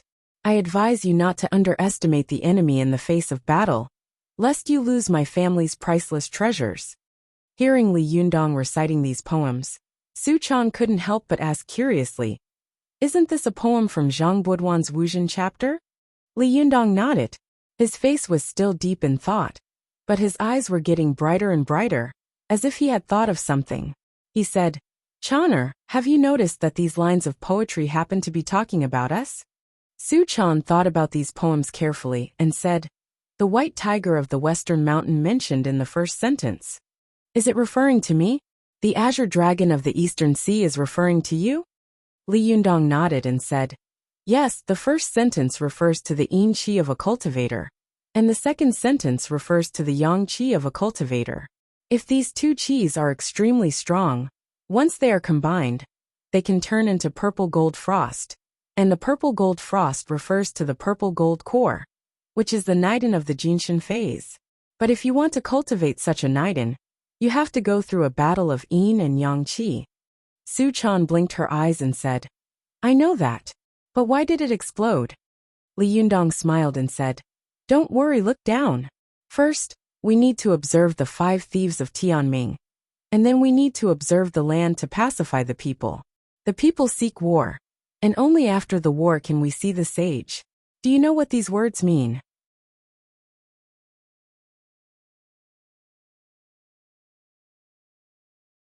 Su Chan knew that Li Yundong was testing her. She was not a fool. After thinking for a moment, she said, Does this mean that we should formulate a method suitable for our own physical conditions to fight according to the situation of our own bodies? Li Yundong nodded and praised.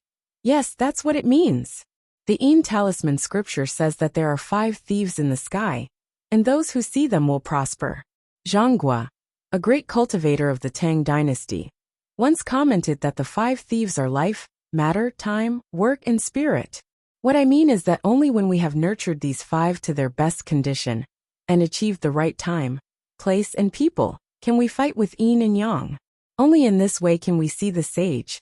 Otherwise, it will be advising the king not to underestimate the enemy before the battle, lest he loses his priceless treasures. Su Chan's face suddenly fell, and she said bitterly, No way. Will there be a problem with little dual cultivation? Don't you want to live? Li Yundong shook his head and said, The higher the cultivation, the easier it is to have problems.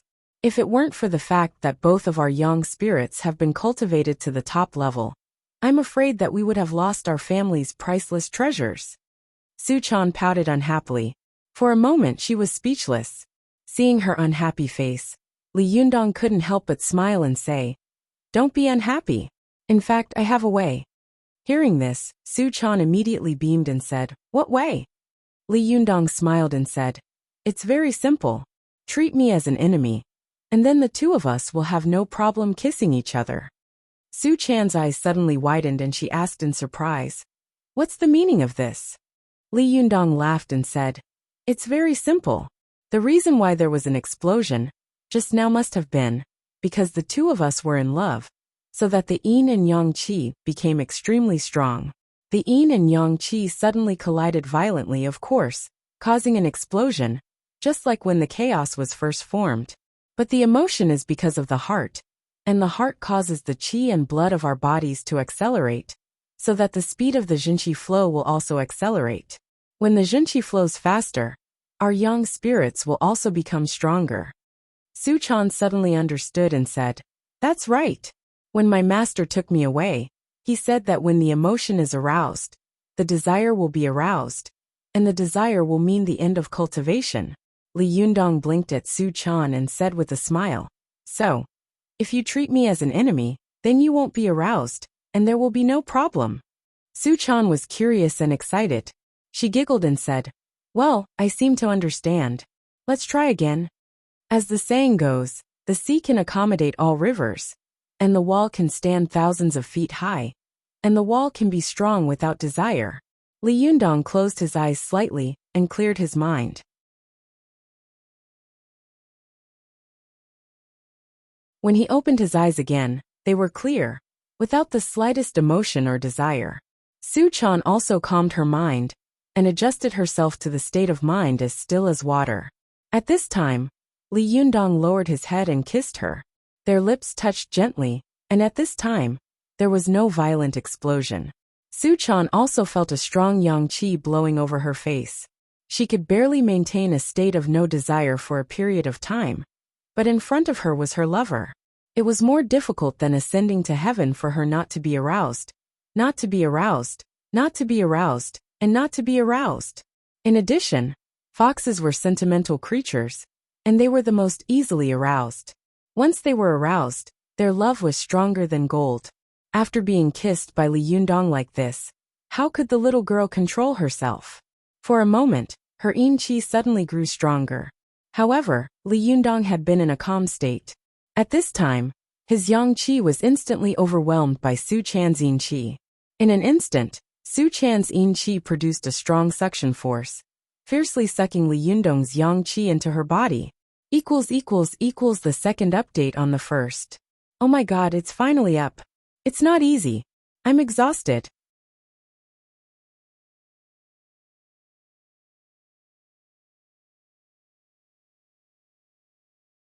Chapter 594.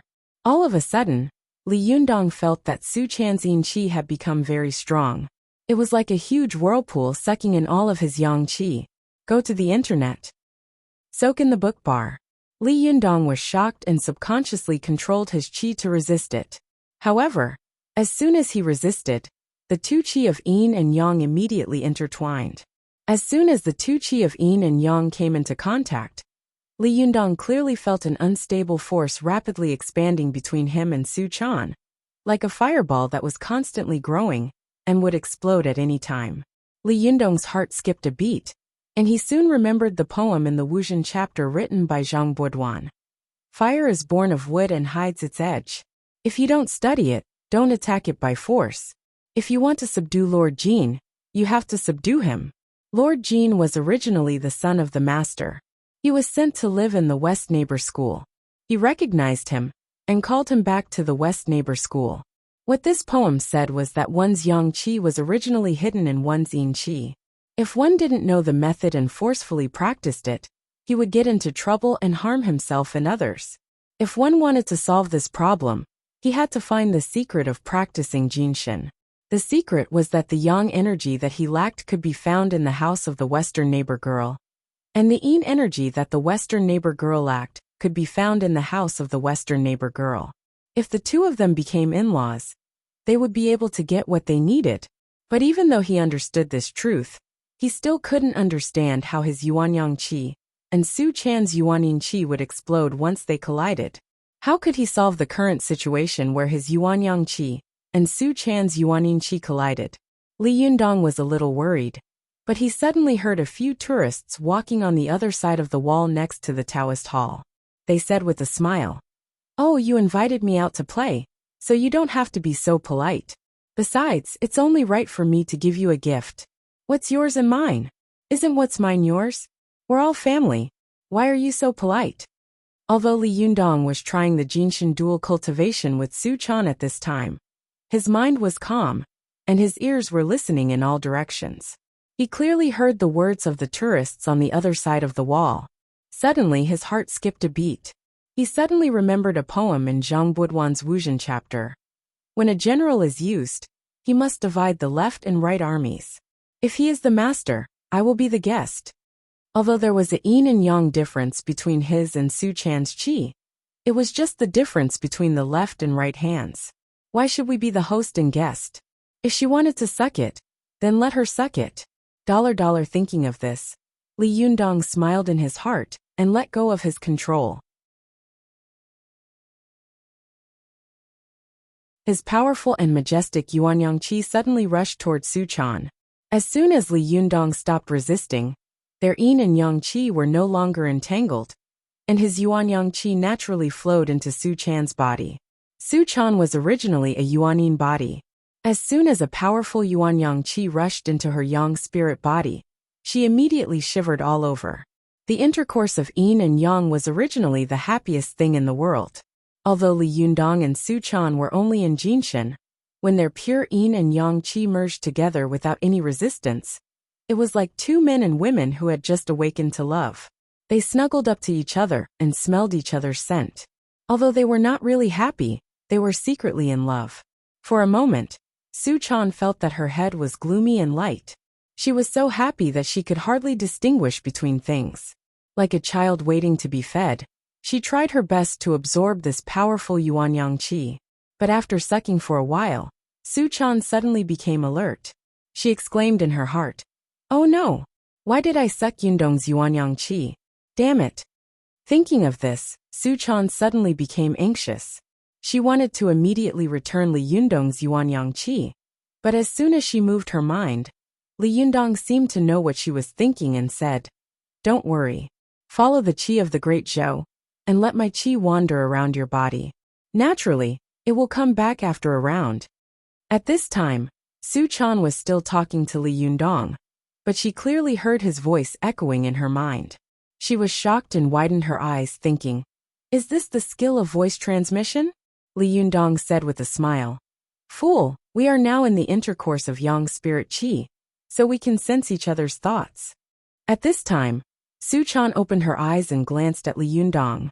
She saw that he was kissing her and looking at her with a smile in the corner of his eyes. The girl suddenly felt happy and winked at Li Yundong. Although the intersection of yin and yang qi was an extremely dangerous thing, and the slightest carelessness could lead to qigong deviation, Zhang Buduan would not have advised the later generations of cultivators in the poem to advise the emperor not to underestimate the enemy in the face of battle, lest he lose his family's priceless treasures. But the two of them were talking and looking at each other. They didn't feel any danger at all. They only felt that it was naughty and fun.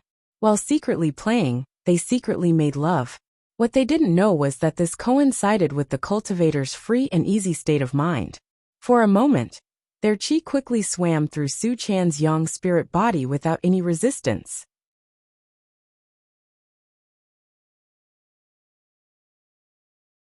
When this qi swam back again, Li Yundong clearly felt that there was an extra cold Xianin qi in his qi, and Su Chan also felt that there was an extra faint Yuanyang qi in her body, as if there was a looming fire in an ice cave, while Li Yundong was like a clear spring in a dry and hot desert. After an unknown period of time, Li Yundong and Su Chan reluctantly separated. After their lips parted, they looked at each other, and Su Chan suddenly burst into laughter. Li Yundong smiled and said, "What are you laughing at?" Su Chan said with a smile, "Just now, you were smacking your lips and staring at me with your eyes wide open. You were so silly." Li Yundong couldn't help laughing. "Really? Silly people have silly luck. If it weren't for that, I'm afraid that the two of us would have been blown up again." Su Chan looked at Li Yundong with admiration and said, "Yundong, you're so amazing. You taught yourself. No one taught you, but you learned it all." Li Yundong laughed, blinked mischievously at Su Chan, and said, "Do men and women still need to be taught this kind of thing?" Su Chan giggled and said, "You're so naughty. This is dual cultivation and cultivation. Do you think everyone can do it?" Li Yundong looked at Su Chan with a smile. He saw that her originally beautiful face was now a little more pink. It was obvious that she had obtained his Yuanyang Qi, and the aura all over her body had become a little more enchanting and mature. Li Yundong couldn't help but think of the time when he had first met the little girl. He sighed in his heart and said, I wonder what the little girl will look like when she cultivates to the realm of the nine-tailed celestial fox in the future. How beautiful will she be? But as soon as Li Yundong thought of this, he couldn't help but think of Yen Fang's doubts and questions in front of everyone at the Taoist assembly. Every time the nine-tailed celestial fox appears, the world will be in chaos. But if Su Chan cultivates to the nine-tailed celestial fox, will there also be chaos? Li Yundong couldn't help but be shocked. He thought to himself, is this a prophecy or a curse? Or is it the law of the cultivation world? Could it be that the little girl will never cultivate to the realm of the nine-tailed celestial fox for the rest of her life? No, my little girl is very obedient. How can there be any trouble if she stays by my side? Even if she cultivates to the nine-tailed celestial fox, it will be fine. Su Chan saw that Li Yundong's face was suddenly full of thought, and he didn't say a word. She couldn't help but ask, Yundong, what are you thinking about? Li Yundong came to his senses and said with a smile, nothing. I just remembered that when we were together in the past, you said that when we succeeded in our cultivation, we would go to visit the beautiful rivers and mountains all over the country. Now that we have succeeded in our cultivation, do you want to travel around?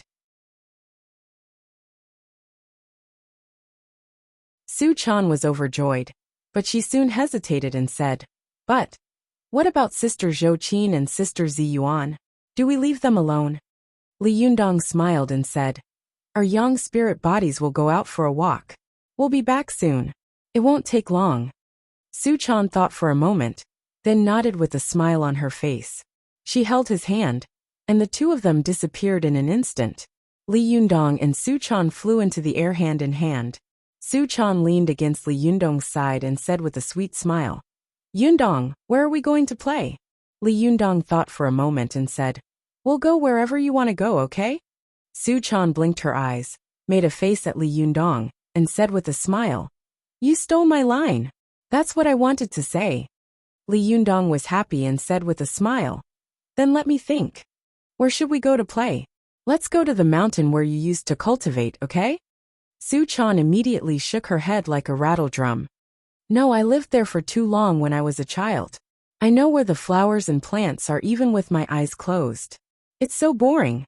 Let's go somewhere else to play, okay? Li Yundong thought for a moment and said, then shall we go to Mount Hung? Is that also a place where there are outstanding people? Su Chan smiled and said, when we return from the 5 mountains, we don't look at the mountain. When we return from Mount Huang, we don't look at the mountain. Yundong, didn't we just go to Mount Huang? Li Yundong scolded with a smile. You're really difficult to deal with. We didn't go to Mount Huang for sightseeing last time. Why don't we go to Mount Huang again? Su Chan quickly shook her head and said, don't go. That place is terrible. As soon as I go there, I will think of Su Ling and those cultivators who died on Tiandu Peak. Li Yundong spread his hands and said, this won't do, and that won't do. Tell me a place. Su Chan thought for a moment and said, it's better to go to a fun and exciting place, okay?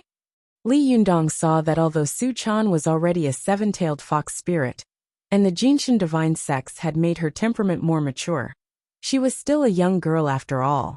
He couldn't help but laugh and said, a fun and exciting place? Su Chan said with a smile, yes, for example, an amusement park? Li Yundong didn't know whether to laugh or cry. Ah, the two of us are now great cultivators.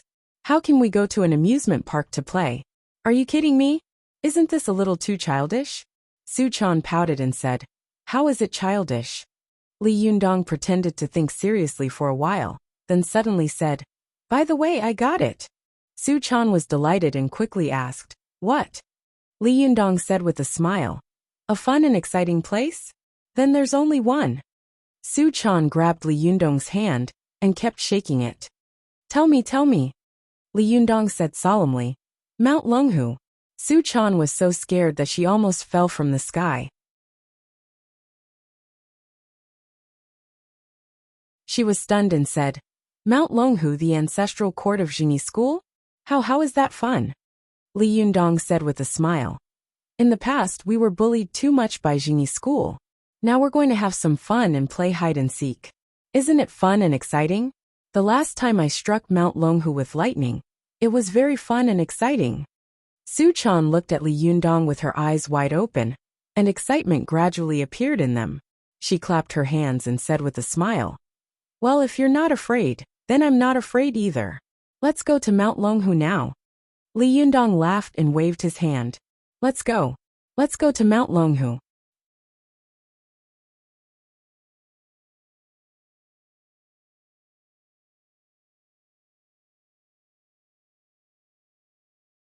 Chapter 595. The flying speed of the young spirit was extremely fast. Even if it was 1,000 miles away, it was only a matter of a moment. Li Yunyang and Su Chan only flew for a while before they arrived at the distant Longhu mountain in Jiangxi. Watch net. 7K. OM. The last time Su Chan set foot on Mount Gazao, one of the holy lands of Taoism, she was still in awe and trepidation. This time, when she arrived at Mount Longhu, which was known as the supreme holy land of Taoism, she looked at the magnificent scenery under her feet with excitement. Although it was late winter, Mount Longhu was still lush and verdant. The summit was shrouded in clouds and mist, as if it was an 800-mile immortal abode, a 3,000-hectare paradise. Su Chan took a deep breath and sighed from the bottom of her heart. As expected of the first ancestral court of Taoism, just taking a breath here makes me feel better than cultivating for 30 days. Li Yundong smiled faintly. Mount Longhu is rich in spiritual qi. It can be said to be one of the best in the world. Cultivating here will naturally yield half the results with twice the effort. Su Chan said enviously, I really envy Jingyi school for having such a good Zuting. If only our Fox Zen school had such a good Zuting mountain. Li Yundong smiled and said, Don't be silly. Isn't Mount Tianlong good? As the saying goes, a gold or silver nest cannot compare to our poor nest. Isn't that so? Su Chan giggled. She put her arm around Li Yunyang's arm and said very obediently, Anyway, as long as my master is there, I'll follow him. I don't care whether Mount Lingshan is in Mount Lingshan or not. Li Yundong laughed, pinched Su Chan's nose lovingly, and said, You're so sweet.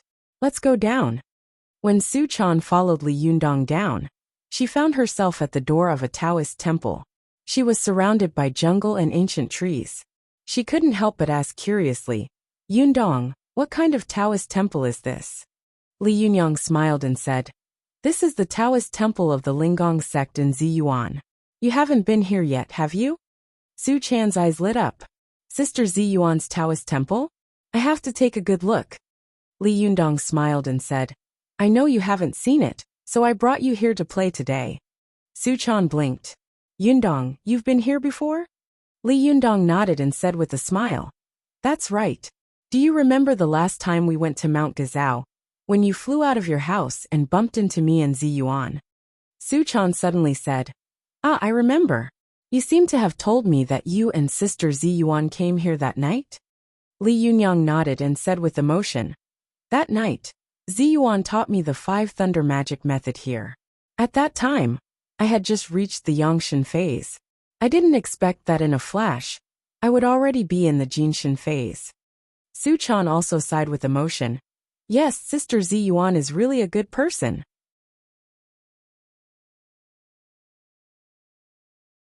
When she was hunting me, I thought she was a big bad guy. Li Yundong smiled and tapped the tip of the little girl's nose.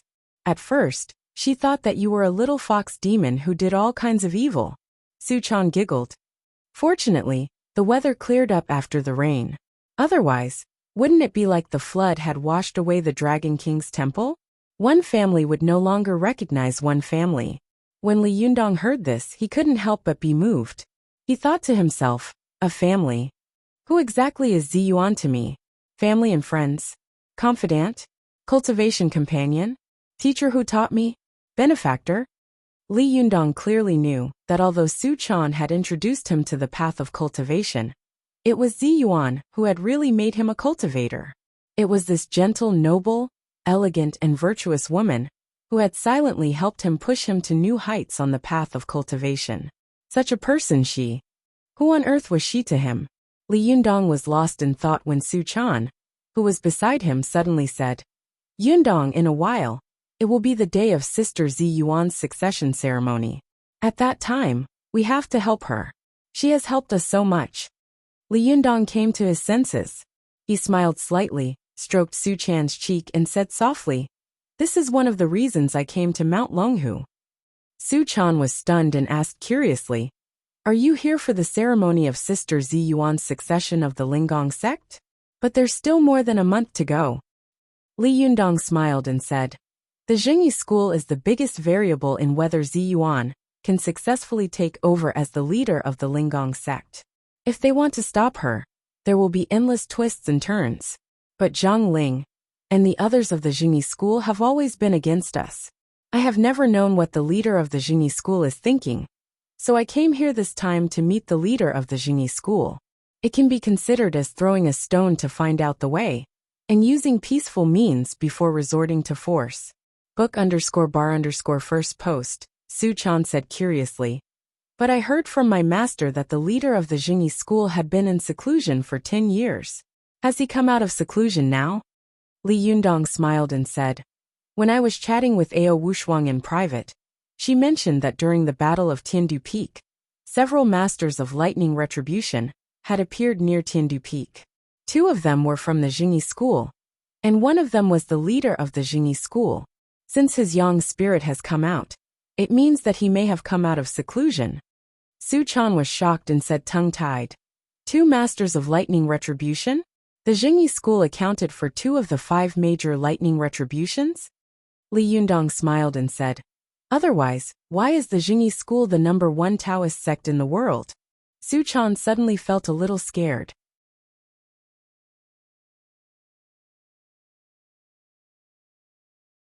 She looked around in panic and said in a low voice, "Yundong, the masters of lightning retribution are not to be trifled with.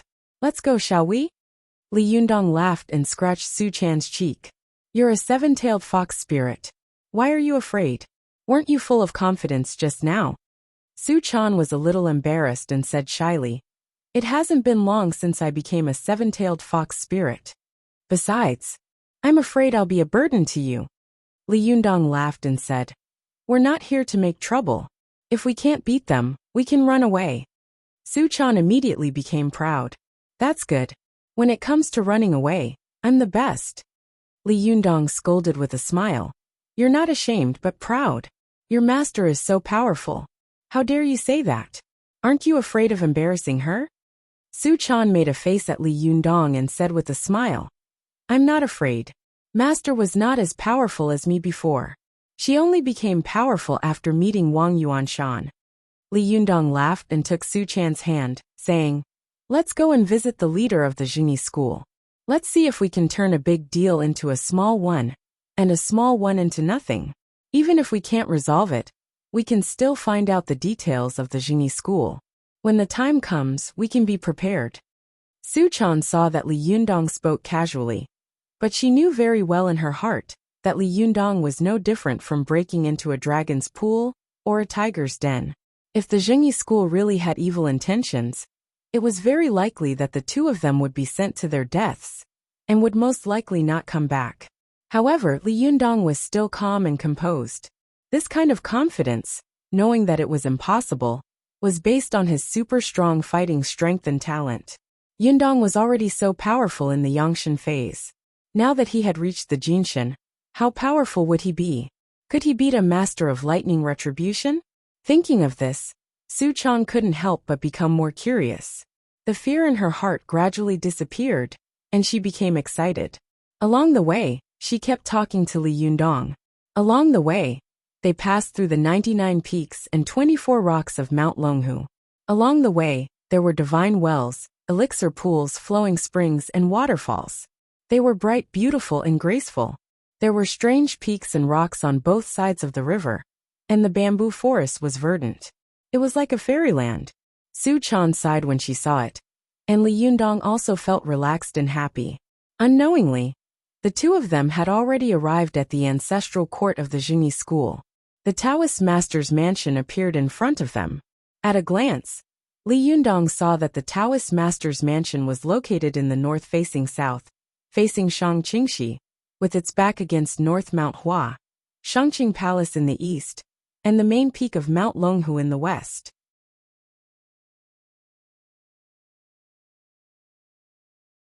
It was surrounded by a forest of eucalyptus trees, towering ancient trees and dense shadows. It was solemn and mysterious. In front of the gate of the Taoist master's mansion was a palace-like building with a hanging mountain. It was tall and majestic, standing in front of the stream. There was a plaque with the words Taoist master's mansion of the Han dynasty hanging on it. The huge stone pillar next to it was hung with a couplet. Li Yundong looked at it and saw that the first couplet was written, "Immortal guests in the Qilin Hall." The second couplet was written, "The home of the Prime Minister in Mount Longhu." These few words were written in flamboyant and majestic style. Between the lines, there was a deep sense of history and pride. The momentum of the number one Taoist sect in the world instantly rushed over. Li Yundong couldn't help but sigh and say, "They are immortals in heaven and prime ministers on earth. They deserve to be the only major sect in China, in the past 2,000 years, that can be compared with the Kong family. They deserve to be the number one sect in the Nan Kingdom." At this time, Su Chan saw the palace of the Taoist master's mansion with double eaves and red pillars, red walls and red doors, luxurious architecture, richly carved beams and painted rafters, and magnificent gold and jade. She couldn't help but feel awe in her heart, and didn't dare to laugh loudly anymore. She just opened her eyes wide, and curiously looked at the core of the Jingyi school, the ancestral court. Although it was winter at this time, the ancestral court of the Jingyi school was extremely prosperous, and there was a continuous stream of tourists. Li Yundong and Su Chan followed the tourists through the gate of the mansion. When they arrived at the second gate, Li Yundong and Su Chan saw that there were magnificent halls on both sides of the corridor, such as the Xiantan Hall, the Law Records Bureau, the Commissioner's Office, and the Teaching Hall. The architecture of these two gates was the same as that of the mansion gate, slightly lower in scale, and level than the first gate. There were 3 pairs of gates and 6 door gods, majestic and lifelike. The 2 pillars in the middle of the gate were also hung with a couplet. The first couplet was written, "The Tao is high, the dragon and the tiger are low," and the second couplet was written, "Virtue is heavy, ghosts and gods admire." Su Chan was fascinated. She saw that the tourists around her were going to the Jade Emperor's Hall of the 3 Gates, burning incense at the incense altar in front of the hall to worship the gods. Su Chan looked around and felt that the doors, windows, beams, pillars, and eaves of the surrounding buildings were all exquisitely carved. The colors were gorgeous and magnificent, and the environment was solemn, quiet, and elegant. Everywhere was full of the style of a rich and powerful family. It could be called the deep-sea Marquee Gate.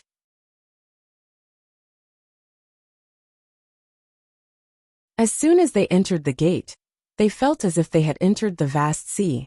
It was unfathomable. Su Chan couldn't help but lean closer to Li Yundong, as if she was afraid that he would disappear in the next second. She took Li Yundong's arm and asked in a low and nervous voice, "Yundong, where is the leader of the Jingyi school? Do you know?" Li Yundong said with a smile, "I don't know either." Su Chan was stunned. "Ah, you don't know either? Then what are you doing here?" Li Yundong smiled and said, "It doesn't matter if I don't know. I can ask." As he spoke, he saw a Taoist in a Taoist robe not far away with his back facing him. He pulled Su Chan forward and asked, "Hello, may I ask where your leader is? Can you introduce him to me?" The Taoist turned around and saw Li Yundong and Su Chan at a glance. He was shocked and cried out involuntarily, "It's you! My wife is sick and in the water. I served her by her bed. I owe everyone one update. 2 updates today will not be less, and there will be one more update later. You're tuning in to the Li Mei's Sword of Destiny YouTube channel. We're so grateful for your support, and don't forget to subscribe to join us on this incredible journey through captivating stories. Your generosity through donations truly makes a world of difference, as it's the primary source of revenue that allows me to expand and enhance this channel for you. Thank you from the bottom of my heart for being a part of this adventure.